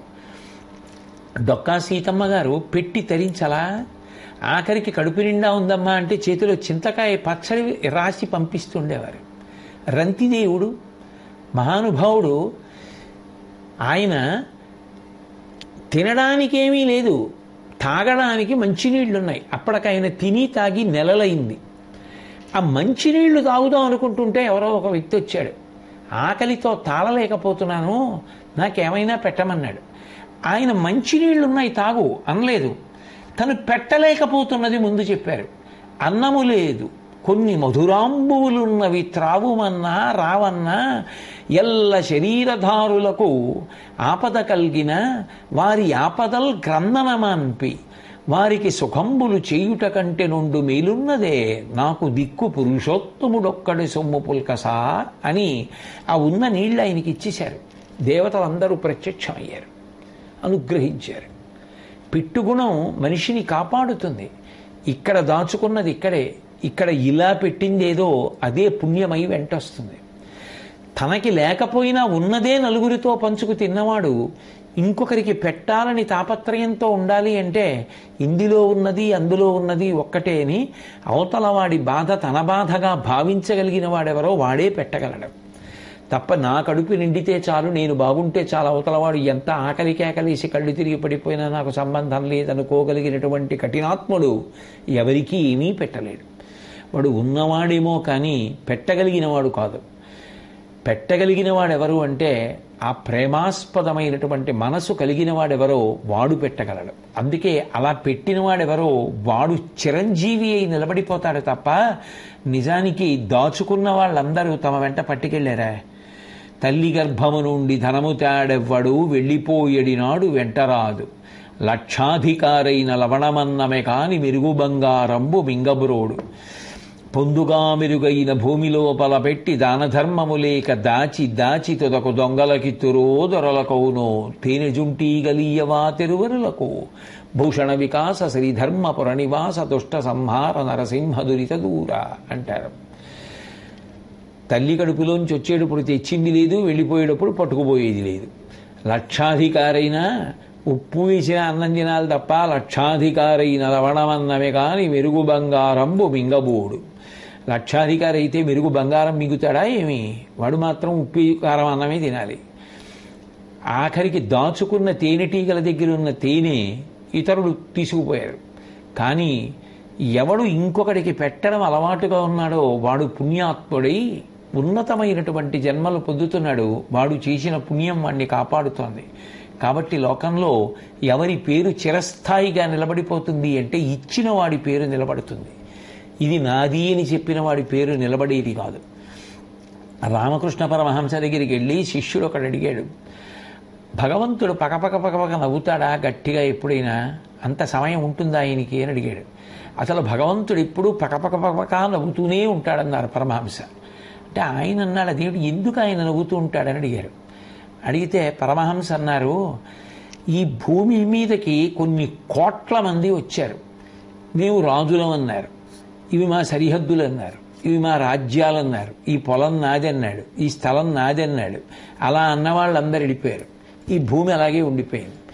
మళ్ళీ కొత్తగా ఓ కొలవడానికి ఒక పెద్ద తాడు పట్టుకుని ఈ స్థలం నేను కొనుక్కుంటున్నానని చెప్పి మళ్ళీ కొలతలు వేసుకునే వాడిని చూసి భగవంతుడు పకపకా నవ్వుతూ ఉంటాడు. ఇలా కొలతలు వేసిన వాళ్ళు అందులోనే కలిసిపోయారు కొన్ని కోట్ల మంది. మళ్ళీ కొలతలు వేసుకోవడానికి వీడోడు బయలుదేరాడరా అని నవ్వుతూనే ఉంటాడు. రోజు కొలతలు వేసుకుంటూనే ఉంటారు, ఆయన చూసి నవ్వుకుంటూనే ఉంటాడు. ఇలా వేసిన వాళ్ళందరూ ఇందులోనే ఉన్నారా అని. కారే రాజులు రాజ్యముల్ గెలవరే గర్వోన్నతిం పొందరే వారేరి సిరి మూట కట్టుకొని పోవంజాలిరే భూమిపై పేరైనన్ కలదే సిబి ప్రముఖులున్ ప్రీతిన్ యశక్కాములై ఈరే కోర్కెలు వారలం తలపరే కాలమున్ భార్గవ అంటారు భాగవతంలో. ఈ లోకంలో ఎవరి పేరు చిరస్థాయిగా నిలబడిపోతుంది అంటే తనకి ఉన్నది పెట్టిన వాడెవరో వాడి పేరు చెప్పుకుంటారు. డొక్కా సీతమ్మ గారి పేరు చెప్పుకుంటారు. ఇప్పటికీ ఆవిడ పేరు చెప్తే మహాతల్లండి అన్నపూర్ణ అంటారు. ఇప్పటికీ ఆవిడ అన్నదానం చేసినటువంటి ఇంటి దగ్గరికి వెళ్ళి ఆ ఇల్లు చూసి నమస్కారం చేసి వస్తుంటారు. అంత గొప్ప తల్లి. కాబట్టి ఒకరికి పెట్టడం గొప్ప.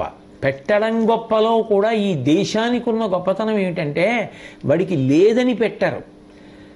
నా దగ్గర ఉన్నదాన్ని పెట్టి పుణ్యం సంపాదించుకోవడానికి నాకు అవకాశం భగవంతుడు లేనివాడిగా వచ్చి నన్ను ఉద్ధరిస్తున్నాడని పెడతారు.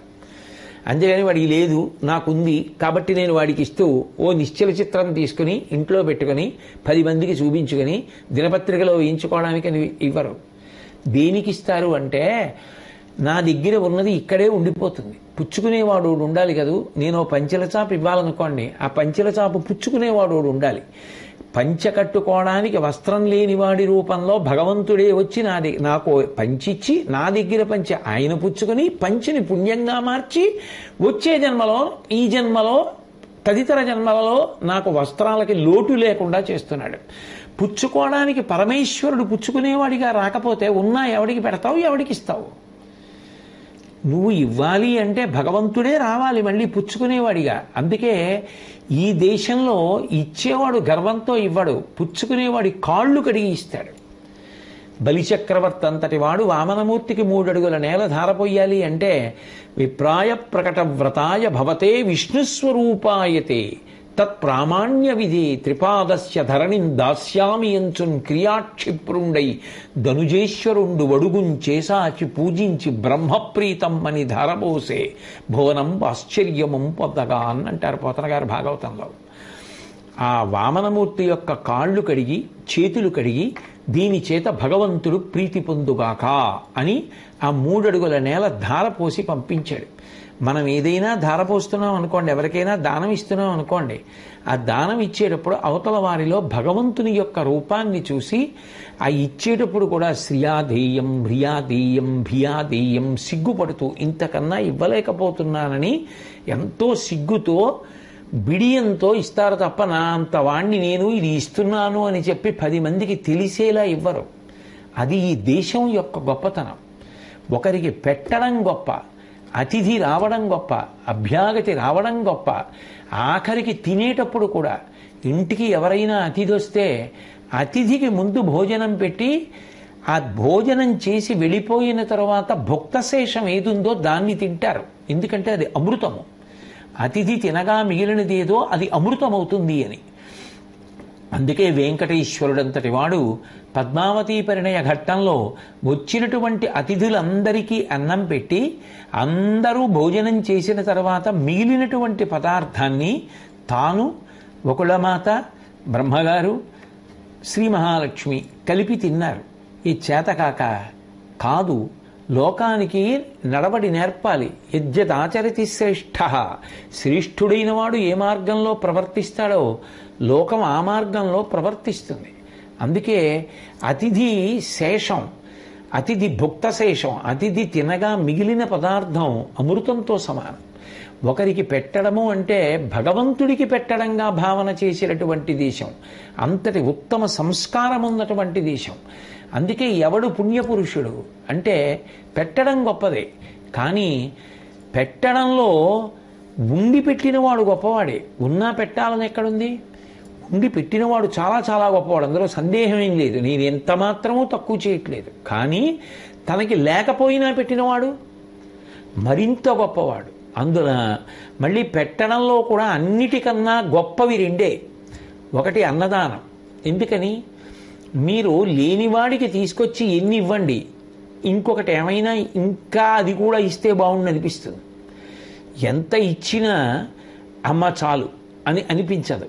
కానీ ఒక్కటి పెడితే మాత్రం ఇంకా చాలు అంటాడు, ఇక తీసుకోలేడు. ఆకలితో ఉన్నవాడిని కూర్చోపెట్టి అన్నం పెట్టారనుకోండి, కడుపు నిండిపోయిన తర్వాత త్రేణుపు వచ్చేశాక ఇక మీరు పెడదామన్నా వాడు తినలేడు. కడుపు నిండా అన్నం పెట్టడానికి మించినటువంటి గొప్ప దానం వేరొకటి లేదు. అన్ని దానముల కన్నా అన్నదానము మిన్న. ఎందుకని? ప్రాణములు నిలబడుతున్నాయి. ఆ అన్నము వలన ఏర్పడినటువంటి శక్తి చోటే అతను ఉత్తమ కార్యాలు చేస్తే దాని వలన ఎవడు ఆ ప్రాణములు నిలబెట్టాడో, ఎవడు ఆ శక్తికి కారణమయ్యాడో వాడు కూడా ఉద్ధరింపబడుతున్నాడు. అలాగే రెండవది విద్యాదానం. ఒక వ్యక్తికి విద్య చెప్పించి ప్రయోజకుడిగా తయారు చేశారనుకోండి, ఆయన ఆ విద్య నేర్చుకుని జీవితాంతం ఊంచుకుంటాడు. ఆయన తన పిల్లల్ని చదివించుకుంటాడు. దాని విలువ తెలిసిన్నవాడు కాబట్టి తాను ఇంకొక ఇద్దరిని చదివిస్తాడు. అప్పుడు ఎంతమంది ఊంచుకుంటారు? ఒక పూట అన్నం పెట్టడం కాదు, ఒక జీవితానికి అన్నం పెట్టడం కాదు, కొన్ని జీవితాలకే అన్నం పెట్టగలిగినటువంటి లక్షణం దేని వలన వస్తుంది అంటే సరస్వతీ కటాక్షం చేత వస్తుంది. అందుకే చదువుకోవడానికి అవకాశం కల్పించడం అంత గొప్పది. పూర్వకాలంలో ఇంటికి పిల్లలు వస్తూ ఉండేవారు. వారాలు చెప్పుకున్న పిల్లవాడు అంటూ ఉండేవారు. ఒక్కొక్క ఇంట్లో ఒక్కొక్క వారం చెప్పుకునేవారు. నా చిన్నతనంలో నాకు ఇప్పటికీ బాగా జ్ఞాపకం. మా అమ్మగారు ఎదురు చూస్తుండేవారు. సోమవారం వచ్చింది అంటే ఇవాళ ఇంకా శివుడు రాలేదే అంటుండేవారు. మాకు చిన్నతనంలో అర్థంగా అయ్యేది కాదు, ఇవి శివుడు రావడం ఏమిటి, ఇవి శివుడు రావాలంటుందని. ఆ పక్కింటి వాళ్ళు ఈ పక్కింటి వాళ్ళు వారాలబ్బాయి వస్తాడు అంటుండేవారు. సోమవారం మా ఇంటికి వస్తే మంగళవారం పక్కింటికి వెడితే, బుధవారం పక్కింటికి వెడితే, ఒక్కొక్క వారం ఒక్కొక్కళ్ళ ఇంటికి వెళ్ళేవాడు. కానీ ఆ ప్రేమ మాత్రం ఎంత గొప్పదో, ఎంత ప్రేమతో పెట్టేవారు. ఏ కారణం చేతనైనా మా అమ్మ ఒత్తిడిలో మాకు అన్నం పెట్టడానికి సమయం ఏ కారణం చేతనైనా, ఆవిడ ఏ పూజలోనన్నా ఉండి ఎప్పుడో ఏడాదికి ఒక్కసారి మాకు పెట్టడానికి సమయం చాలకపోతే మా అమ్మమ్మ గారికో అప్పచెప్పిందేమో కానీ ఆ అబ్బాయికి మాత్రం పక్కన కూర్చొని కొసిరి కడుపు నిండా పెట్టి పంపించేది. మా అమ్మగారే కాదు, అతను ఏ రోజున ఎవరింటికి వెళ్ళినా వాళ్ళందరూ అలాగే పెట్టేవారు. ఎందుకంటే అన్నీ చుట్టుపక్కల ఇళ్ళే కదూ, చూస్తూ ఉండేవాళ్ళం కదూ. అంత ప్రేమగా ఉండేవి కుటుంబాలు. ఒకరికి పెట్టడం అంటే చదువుకునే పిల్లాడు కడుపు నిండా తినకపోతే వాడు ఏం చదువుకుంటాడు అని పెట్టేవారు. ఘంటసాల వెంకటేశ్వరరావు గారు అంత గొప్పవాడు ఎందుకు అయ్యారు? చిట్ట చివరికి చేతి బట్ట పట్టుకుని ఇళ్ల ముందుకెళ్ళి విజయనగరంలో నిలబడితే మాధవ కబళం తల్లి అంటే ఒక తల్లి అన్నం పడేస్తే, ఒక తల్లి కాస్త పచ్చడేస్తే, ఓ తల్లి పులిసేస్తే అవన్నీ తెచ్చుకొని చెరువు గట్టున పెట్టుకుని తినేవారు. ఆ రోజుల్లో పి సుశీల గారు కొంత ఐశ్వర్యవంతురాలు. ఆమె ఇంటికి వెళ్ళి రేడియో పెడితే లలిత సంగీతం నేల మీద కూర్చుని వినేవారు. ఒక హనుమ దేవాలయం ఉంది, ఆయన సంగీతం పాడుతున్న హనుమ. ఆ దేవాలయంలో పడుకునేవారు మొట్టమొదట్లో, ఆ సంగీత కళాశాలలో చేరకముందు. అటువంటి రోజులు దాటి ఆయన గొప్ప నేపథ్య గాయకుడైన తర్వాత, గొప్ప కీర్తి సంపాదించిన తర్వాత ఆయనని విజయనగరం కచేరీకి రమ్మంటే విజయనగరం వెళ్ళి ఆయన చెప్పిన మాట ఏమిటంటే, ఏ తల్లి ఎంత ప్రేమతో నా జోలిలో అన్నం వేసిందో ఈనాడు నేను ఇంత లబ్ధప్రతిష్ఠుడని ఆయన గాయకుడనయ్యానన్నారు. తాను అనుభవించిన కష్టాన్ని దరిద్రాన్ని దాచుకోలా. అందుకే ఎవరు మద్రాసు వచ్చినా, ఆ రోజుల్లో మద్రాసు కదూ, వారిని ఇంటికి తీసుకొచ్చి ఇంట్లో పెట్టుకుని అన్నం పెట్టి వాళ్ళ కచేరీలు అయిపోయిన తర్వాత వాళ్ళకి తగినన్ని కచేరీలు లేకపోతే తానే ఇంట్లో వాళ్ళ పాటలు విని ద్రవ్యం ఇచ్చి పంపించేవారు. అంత సంస్కృతి, అంతటి మహానుభావుడు. ఆఖరికి పొట్టి శ్రీరాములు గారు మరణిస్తే ఆయన అంత్యేష్టి సంస్కారానికి పొట్టి శ్రీరాములు గారిని శ్మశానానికి తీసుకెడితే శ్మశానంలో దేశభక్తి గీతాలతో కచేరీ చేశారు. విజయనగరంలో తాను ఇల్లు లేకపోతే ఎక్కడ పడుకున్నారో ఆ దేవాలయం దగ్గరే వేదిక వేయించుకుని అక్కడి నుంచే పాటలు పాడారు. వాళ్ళు మహితాత్ములు. వాళ్ళు ఎన్నడూ తమ పేదరికాన్ని దాచుకోలేదు, తమ దారిద్ర్యాన్ని దాచుకోలేదు. ఎంత లబ్ధప్రతిష్ఠులైనా అంత వినయంతో బ్రతికారు, ఒకరికి పెట్టి బ్రతికారు. అందుకే వాళ్ళు ధన్యాత్ములు. ఉండి పెట్టారు, లేక పెట్టారు. అటువంటి వాడెవరో వాడు గుర్తు పెట్టుకోవలసినటువంటి వ్యక్తి, వాడు పుణ్యపురుషుడు. అందుకే చెల్లియుండి సైరణ చెయ్యునతడు. ఆయనకి శక్తి లేక కాదు, యువతలవాడి మీద ప్రతీకారం తీర్చుకోలేక కాదు, యుద్ధం చేసి అణిచేయలేక కాదు, చంపేతల పారేయలేక కాదు, ఓర్పు పట్టి చూస్తున్నాడు ధర్మరాజు గారు.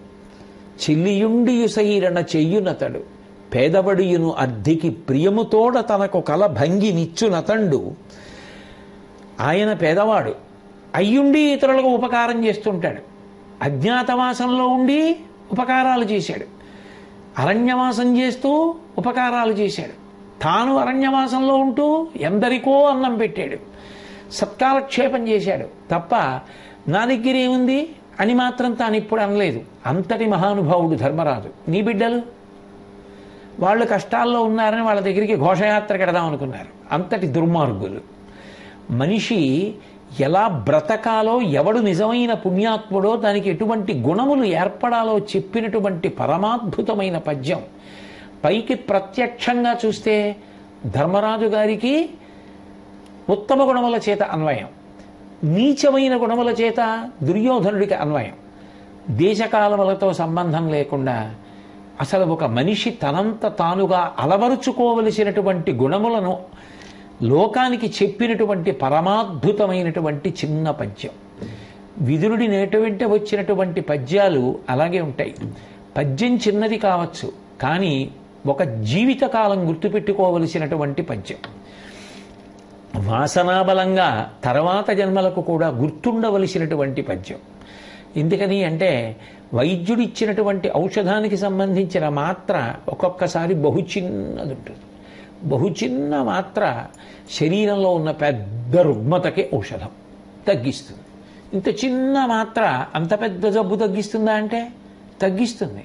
పద్యం చిన్నదై ఉండొచ్చు, ఒక జీవితకాలానికి సరిపోయేదై ఉంటుంది. ఒకడు నేర్చుకోవడం కాదు, 10 మందికి చెప్పవలసినదై ఉంటుంది, ఆదర్శప్రాయమై ఉంటుంది. దేశమునందు కానీ కాలమునందు కానీ తద్దోషములను పట్టేది కాదు. యుగం దాటిపోయింది కదండి, ఇది ద్వాపర యుగంలో చెప్పింది కదా, కలియుగంలో అన్వయం అవుతుందా? సంబంధం లేదు కాలంతో. అప్పుడు చెప్పింది కదా, ఆ రాజ్యంలో చెప్పింది కదా, సంబంధం లేదు. ఇప్పటికీ ఎప్పటికీ ఎక్కడైనా ఎవరికైనా అన్వయమై జీవితాన్ని పండించుకోవడానికి సాధనమైనటువంటి హితవాక్కులను మహానుభావుడైనటువంటి విదురుడు పలికినటువంటి విశేషములు ఉద్యోగ పర్వంలో తిక్కనగారు పొందుపరచి మనకి అందించారు. కృష్ణ పరమాత్మ యొక్క నిర్హేతుక కృపాకటాక్ష వీక్షణముల చేత అటువంటి ఉత్తమ గుణములు మన యందు ప్రకాశించుగాక. ధృతరాష్ట్రుడితో మాట్లాడుతూ విదురుడు అనేకమైనటువంటి మంచి విషయాలను ప్రతిపాదించాడు. అందులో ఒకటిగా అంటాడు, పాడి తప్పకుండా పడయు సొమ్ములకు అపాత్రములకు నీగి పాత్రములకు బెట్టకునికి అనగ ఇట్టన 2 విధముల కీడుదొడరు ధరణీనాథ అంటాడు. మనిషి ద్రవ్యాన్ని సంపాదించవలసినదే. ద్రవ్యం అనేటటువంటిది జీవితంలో చాలా ప్రధానమైనటువంటి విషయం. డబ్బు సంపాదించవద్దు అని లోకంలో ఎవ్వరూ అనరు. డబ్బు సంపాదించవలసిందే. కానీ సంపాదించేటటువంటి డబ్బు మాత్రం న్యాయబద్ధమై ఉండాలి, ధార్మికంగా సంపాదించినదై ఉండాలి. ధార్మికంగా సంపాదించకుండా తీసుకొచ్చి పెట్టుకున్నటువంటి డబ్బు అనేకమైనటువంటి ప్రమాదములకు హేతువు. డబ్బు ఖర్చు పెట్టడం, డబ్బు సంపాదించడం, ఈ రెండూ జీవితంలో అంతర్భాగములు అయినప్పటికీ ఎలా సంపాదించాము అన్నదానికి, దేనికి ఖర్చు పెట్టాము అన్నదానికి అత్యంత ప్రాధాన్యత ఉంటుంది. సరి అయినటువంటి రీతిలో సంపాదించినటువంటి డబ్బు సరి అయిన కారణం కాని దానికి వెళ్ళిపోయిందనుకోండి, అప్పుడు మనిషి చాలా బాధపడవలసి ఉంటుంది. విశేషమైనటువంటి అనారోగ్యం ఏర్పడి ఆ అనారోగ్యం నుంచి బయటికి రావడం కోసం ఒక వ్యక్తి చాలా డబ్బు ఖర్చు పెట్టవలసి వచ్చిందనుకోండి, బ్రతికాను అనేటటువంటి సంతోషం ఉన్నా ఎంత డబ్బు నిష్కారణంగా అనారోగ్యం కోసం ఖర్చు పెట్టవలసి వచ్చిందే, ఆ డబ్బు ఉంటే నేను ఈ పనులకు వాడుకుని ఉండేవాడిని కదా అని బాధపడవలసి ఉంటుంది. అందుకే మనిషి సంపాదించేటప్పుడు తాను తిరిగి అది ఖర్చు పెట్టినప్పుడు తనకి సంతోషం కలిగేదై ఉండేటట్టుగా చూసుకోవాలి అంటే దానికి ప్రధానమైనటువంటి లక్షణం సంపాదించినది ధార్మికమైనదై ఉండాలి. ధార్మికమైన రీతిలో సంపాదించడం చాలా చాలా గొప్ప విషయం. అదేమంత చిన్న విషయం కాదు. ఎందుచేత అంటే తనకి అవకాశం ఉన్నప్పటికీ ధర్మాన్ని విడిచిపెడితే సంపాదించగలిగి, న్యాయాన్ని విడిచిపెడితే సంపాదించగలిగినటువంటి స్థితిని పొంది ఉన్నవాడై ఉండి కూడా నేను న్యాయాన్ని విడిచిపెట్టను, నేను ధర్మాన్ని విడిచిపెట్టను, నాకు అలా విడిచిపెట్టడం వల్ల వచ్చేటటువంటి సొమ్ము ఎంత ఎక్కువైనా నాకు అక్కర్లేదు, నేను ధర్మమునకు కట్టుబడి, నేను న్యాయమునకు కట్టుబడి సంపాదించినది ఏమాత్రమైనా కావచ్చు, అది నాకు ప్రధానం, అది నా అభ్యున్నతికి కారణం. వర్షాలు పడేటటువంటి వేళలో పెట్టినటువంటి విత్తనం తప్పకుండా మొలకెత్తుతుంది. మంచి గ్రీష్మ ఋతువులో వర్షాలు లేనప్పుడు తను 4 రోజులు ఊళ్ళో ఉంటాను, తను 4 రోజులు ఊళ్ళో ఉండను అన్నప్పుడు పెట్టినటువంటి విత్తనం మొలకెత్తుతుందని, కానీ మొలకెత్తిన నీరు చేత పోషింపబడదు కాబట్టి, యజమాని ఊళ్ళో ఉంటే ఉంటాడు లేకపోతే లేదు కాబట్టి అది ఖచ్చితంగా మొక్క అవుతుంది, చెట్టు అవుతుంది అని చెప్పడం ఎలా సాధ్యం కాదో, న్యాయాన్ని ధర్మాన్ని విడిచిపెట్టి సంపాదించినటువంటి ద్రవ్యం సద్వినియోగం అవుతుంది అని చెప్పడం కూడా అంతే సాధ్యం కానటువంటి విషయం. కానీ సద్బుద్ధితో, శ్రద్ధతో, శాస్త్రమునందు గౌరవంతో, గురువుగారి మీద గౌరవంతో, భగవంతుని యొక్క ఉనికి యందు విశ్వాసంతో, న్యాయధర్మములను విడిచిపెట్టి తాను ఎంత సంపాదించగలిగినటువంటి అవకాశం ఉన్నప్పటికీ త్రోసిరాదని, నాకు న్యాయంగా ధర్మంగా ఎంత వస్తే అంతే చాలని తృప్తి పడి న్యాయధర్మములకు పెద్దపీట వేసి సంపాదించగలిగినటువంటి గుణం ఉండడం చాలా గొప్ప విషయం. విదురుడు దాని గురించి మాట్లాడుతున్నాడు. పాడి తప్పకుండా పడయు సొమ్ములకు అపాత్రములకు నీగి, ఇంత కష్టపడి సంపాదించావు, మంచిదే, ధర్మం విడిచిపెట్టలేదు, న్యాయం విడిచిపెట్టలేదు. కానీ సంపాదించడం ఒక్కటే కాదు, సంపాదించిన దాన్ని ఎవరికి ఇస్తున్నావు, ఎట్లా ఖర్చు పెడుతున్నావు, అది కూడా చాలా చాలా ప్రధానమైనటువంటి విషయం. ఎంత ధార్మికంగా సంపాదించినా, ఎంత న్యాయంగా సంపాదించినా, అందులో త్యాగమున్నా, శ్రద్ధ ఉన్నా, గౌరవించదగ్గదైనా, శ్లాఘింపదగినటువంటి విధానమైన అది ఖర్చు పెట్టేటప్పుడు మాత్రం సరి అయిన రీతిలో ఖర్చు పెట్టలేదు. దేనికి ఖర్చు పెట్టాడు అంటే అపాత్రములకు నీగి, ఎవరు పాత్రులు కారో అటువంటి వారికి ఇచ్చాడు.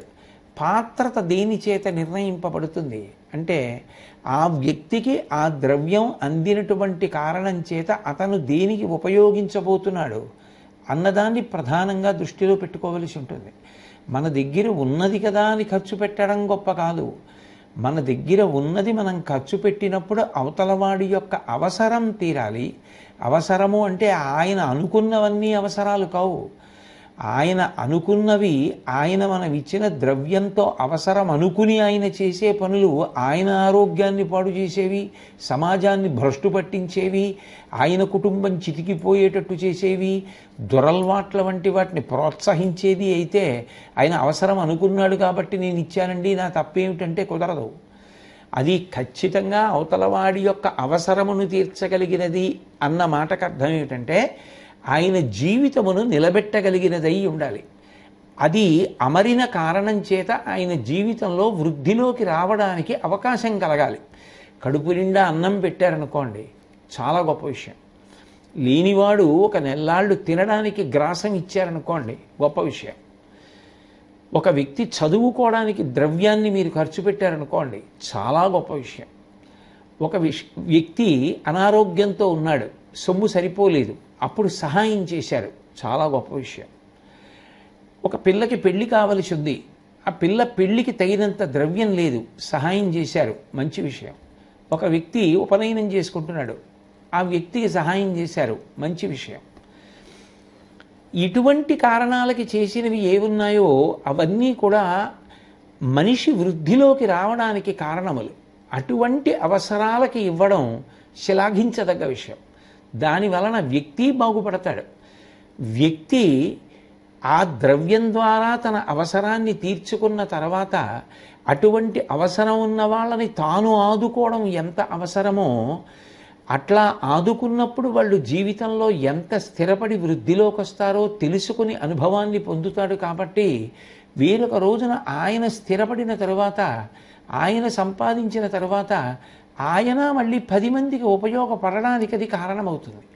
అంతేకాని మన దగ్గర ఉన్నది కదా అని అవతల వ్యక్తి ఏం చెప్తే అది నమ్మి ఇచ్చేయడం, విచారణ చెయ్యకుండా ఇచ్చేయడం, అతని అవసరానికి అది అందుతోందో లేదో చూడకుండా ఇవ్వడం, అది నిజంగా అవసరమేనా విచారించకపోవడం, ఇటువంటివి ప్రమాద హేతువులు. అందుకే ఖర్చు పెట్టేటప్పుడు ఎవరు పాత్రులైన వాళ్ళో వాళ్ళకు అందాలి. ఆ పాత్రతని జాగ్రత్తగా దృష్టిలో పెట్టుకోవాలి. అంటే ఈ పాత్రత నిర్ణయించి ఇవ్వడానికి లక్ష్మీ కటాక్షం ఒక్కటి సరిపోదు, సరస్వతీ కటాక్షము కూడా ఉండాలి. అందుకే శంకరాచార్యుల వారు సౌందర్యలహరి పూర్తి చేస్తూ ఒక శ్లోకంలో చాలా చాలా ప్రధానమైన విషయాన్ని ఒకదాన్ని ప్రస్తావన చేస్తారు. సరస్వత్యా లక్ష్మ్యా సహరి పత్న్యో విహరతే అంటారు. ఆ విధిహరి సపత్నో విహరతే అంటారు. సరస్వత్యా లక్ష్మ్యా, సరస్వతీదేవి బ్రహ్మగారి యొక్క పత్ని, లక్ష్మీదేవి శ్రీ మహావిష్ణువు యొక్క ఇల్లాలు. కామాక్షి పరదేవతని సేవించినటువంటి వ్యక్తికి సరస్వత్యా లక్ష్మ్యా విధిహరి సపత్నో విహరతే. ఆ సరస్వతీ కటాక్షము లక్ష్మీ కటాక్షము రెండు అందుతాయి అటువంటి వ్యక్తికి. కానీ ఇందులో ఆయన ముందు లక్ష్మీ కటాక్షాన్ని చెప్పలేదు, ముందు సరస్వతీ కటాక్షాన్ని చెప్పారు. ఎందుకు చెప్పారు అంటే సరస్వతీ కటాక్షము లేని లక్ష్మీ కటాక్షము భయహేతు. రెండు, అది ఒక్కొక్కసారి పతనహేతు.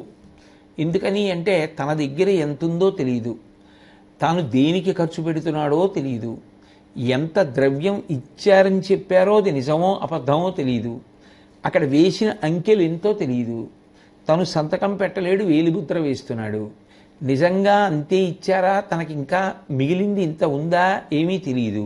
కాబట్టి భయం, సరస్వతీ కటాక్షం లేదు కాబట్టి. రెండు, ఇచ్చేటప్పుడు ఒకరికి పాత్రతని నిర్ణయించలేడు.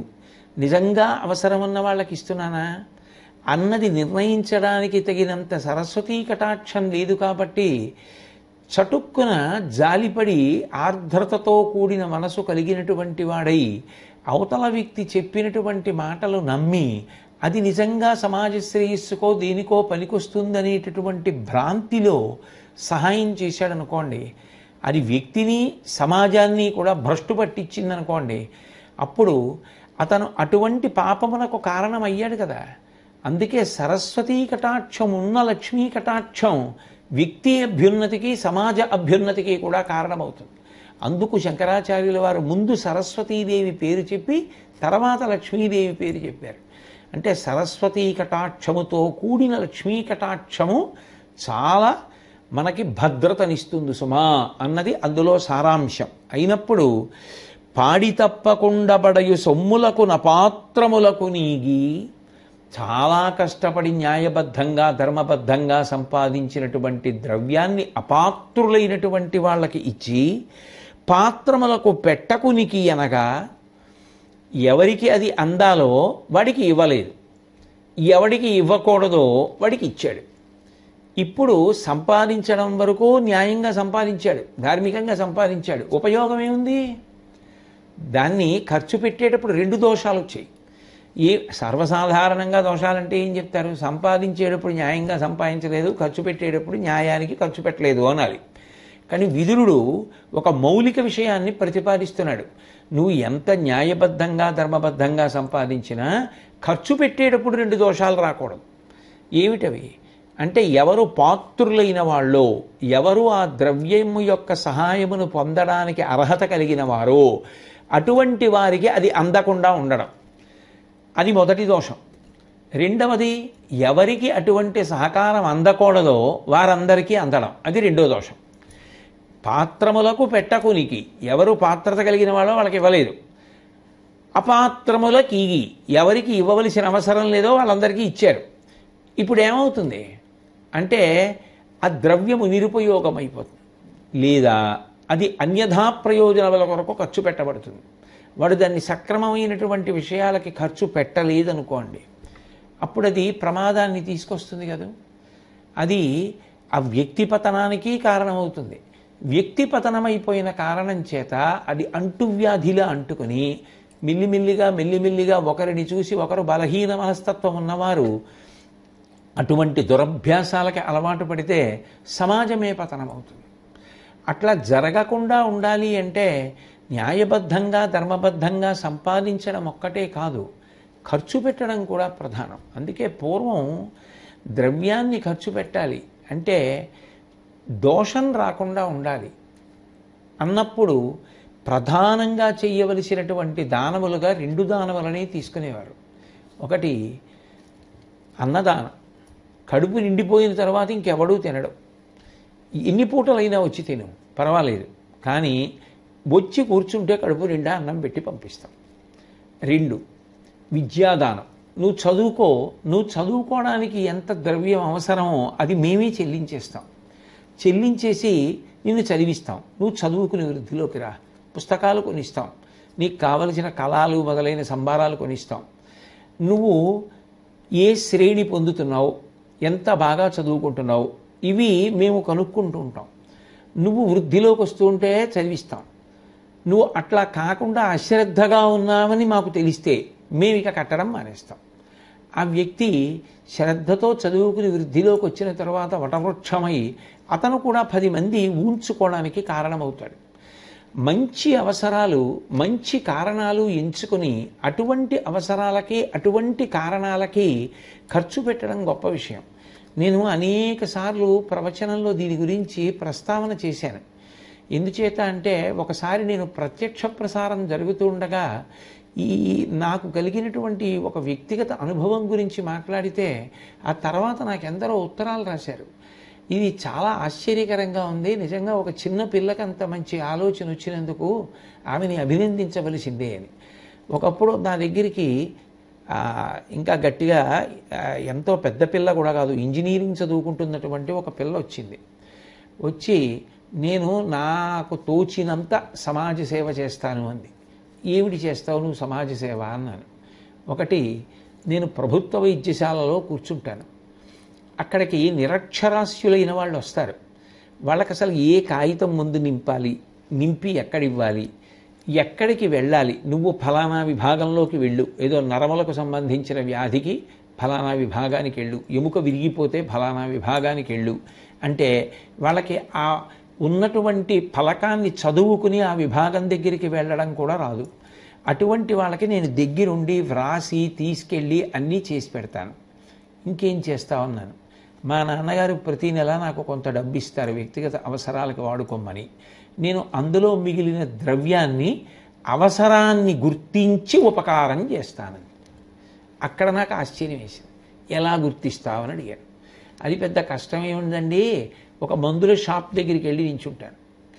ఆ మందుల కొట్టు దగ్గర నిలబడితే ఒకప్పుడు ఒక తోపుడు బండి పట్టి లాక్కునేటటువంటి వ్యక్తి వచ్చాడు. వేసవి కాలం. అతనికి ఈ బాహు మూలంలో పెద్ద సెగ్గెడ్డ వేసింది. అతను చెయ్యి ఇలా దగ్గరగా పెట్టి బండి లాగలేకపోతున్నాడు. దాని పోటుకి ఎర్రగా తట్టు కట్టింది, కొద్దిగా జ్వరం కూడా ఉంది. అతను కష్టపడి బండి లాగుతున్నాడు. అతను ఏదో వైద్యుడు వ్రాసినటువంటి మందుల చీటీ ఒకటి పట్టుకొచ్చి ఆ మందుల కొట్లో ఇచ్చి తలపాగా విప్పి నుదురు తుడుచుకుని ఈ మందులు ఇమ్మన్నాడు. ఇవి 3 రోజులకి రాశారా నీకు, ఇంత అవుతుంది అన్నాడు ఆ మందుల దుకాణంలో ఉన్న వ్యక్తి. ఈ తోపుడు బండిలాగే ఆయన కాసేపు ఆలోచించి 1 రోజుకైతే ఎంత అవుతుంది అని అడిగాడు.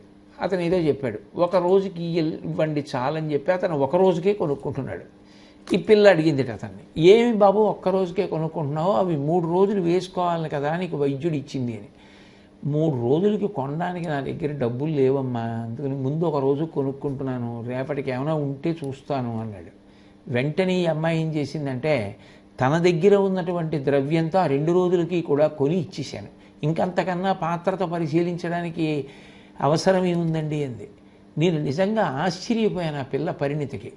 నిజంగా అవతల వారి యొక్క అవసరాన్ని గుర్తించి ఖర్చు పెట్టినది ఎంత సంతోషంగా ఉంటుంది.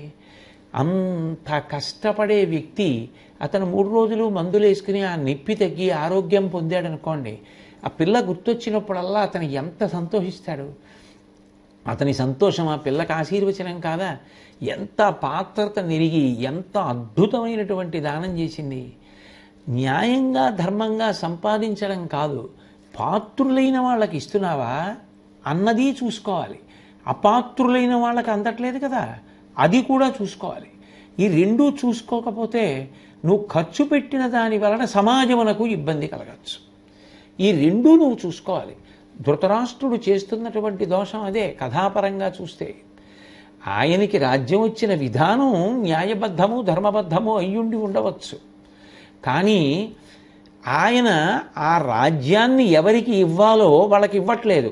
ఎవరికి ఇవ్వాలి? పాండురాజు గారి యొక్క రాజ్యభాగాన్ని పాండవులకు ఇచ్చేయాలి. అది ఇవ్వడానికి సిద్ధంగా లేడు. కానీ అది ఎవరికి ఇవ్వాలనుకుంటున్నాడు? అపాత్రులైనటువంటి దుర్యోధనాదులకు కట్టబెట్టాలనుకుంటున్నాడు. అది ఎంత ప్రమాదహేతు.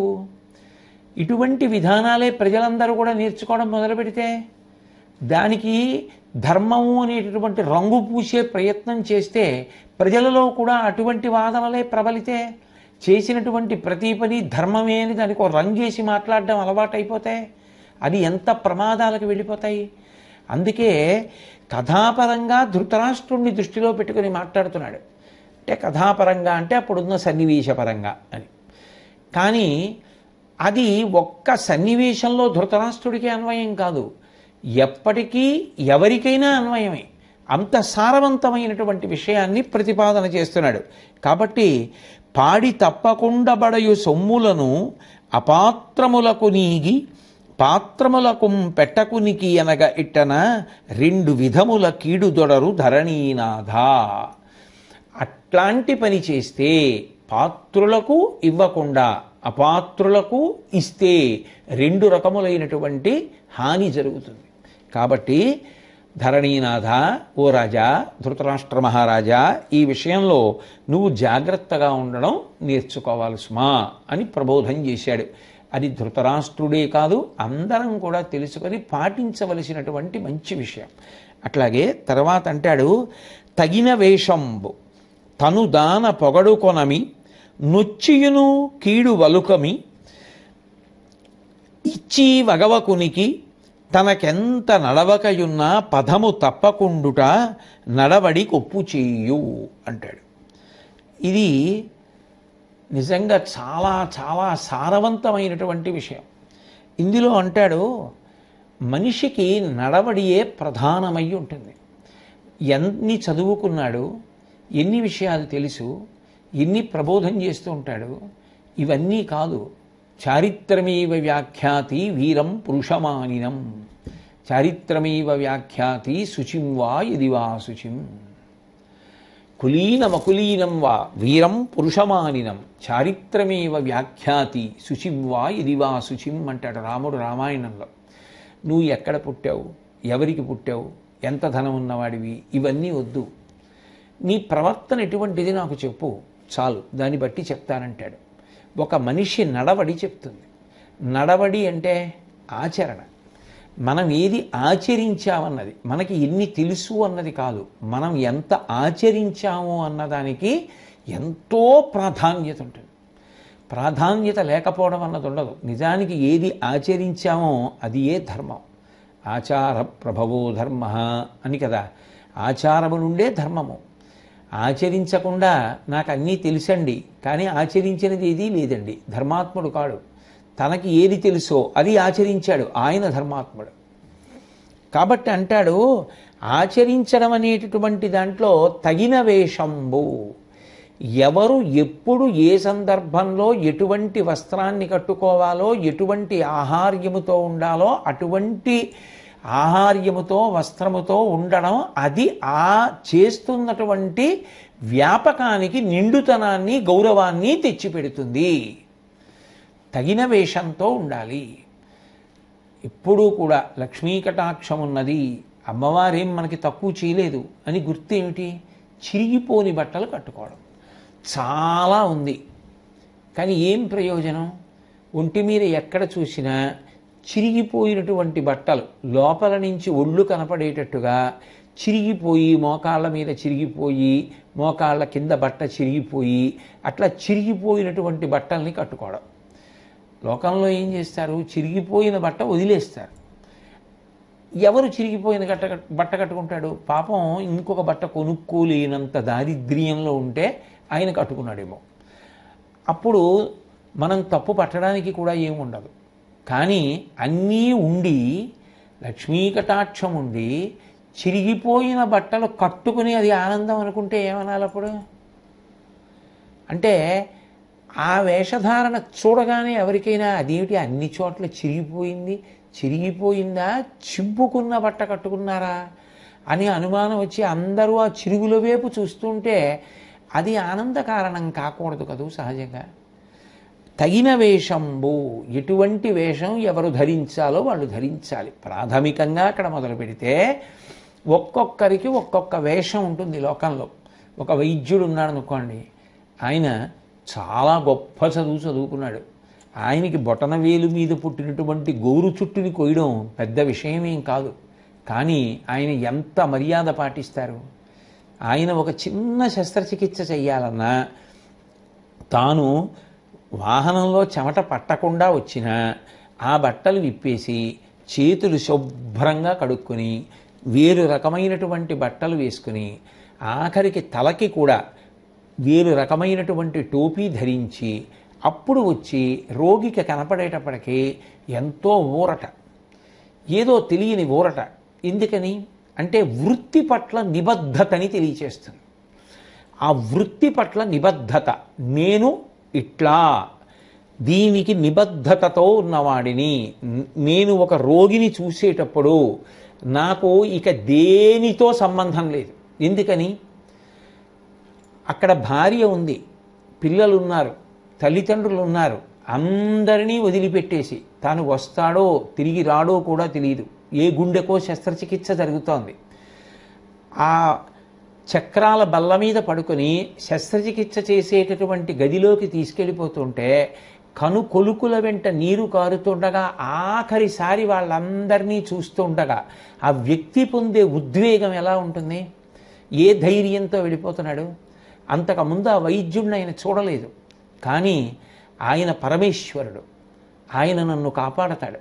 ఆయనకి తెల్లటి వాళ్ళంటే ఇష్టం, లేకపోతే నల్లటి వాళ్ళంటే ఇష్టం, పొడుగు వాళ్ళంటే ఇష్టం, పొట్టిగా ఉన్న వాళ్ళంటే ఇష్టం, లావుగా ఉన్న వాళ్ళంటే ఇష్టం, సన్నగా ఉన్న వాళ్ళంటే ఇష్టం. ఇవేవీ లేవు. భగవంతుడు ఎట్లా రాగద్వేషములకు అతీతుడో ఆయన కూడా రాగద్వేషములకు అతీతుడు అని తన తెలివి విడిచిపెట్టడానికి సిద్ధపడి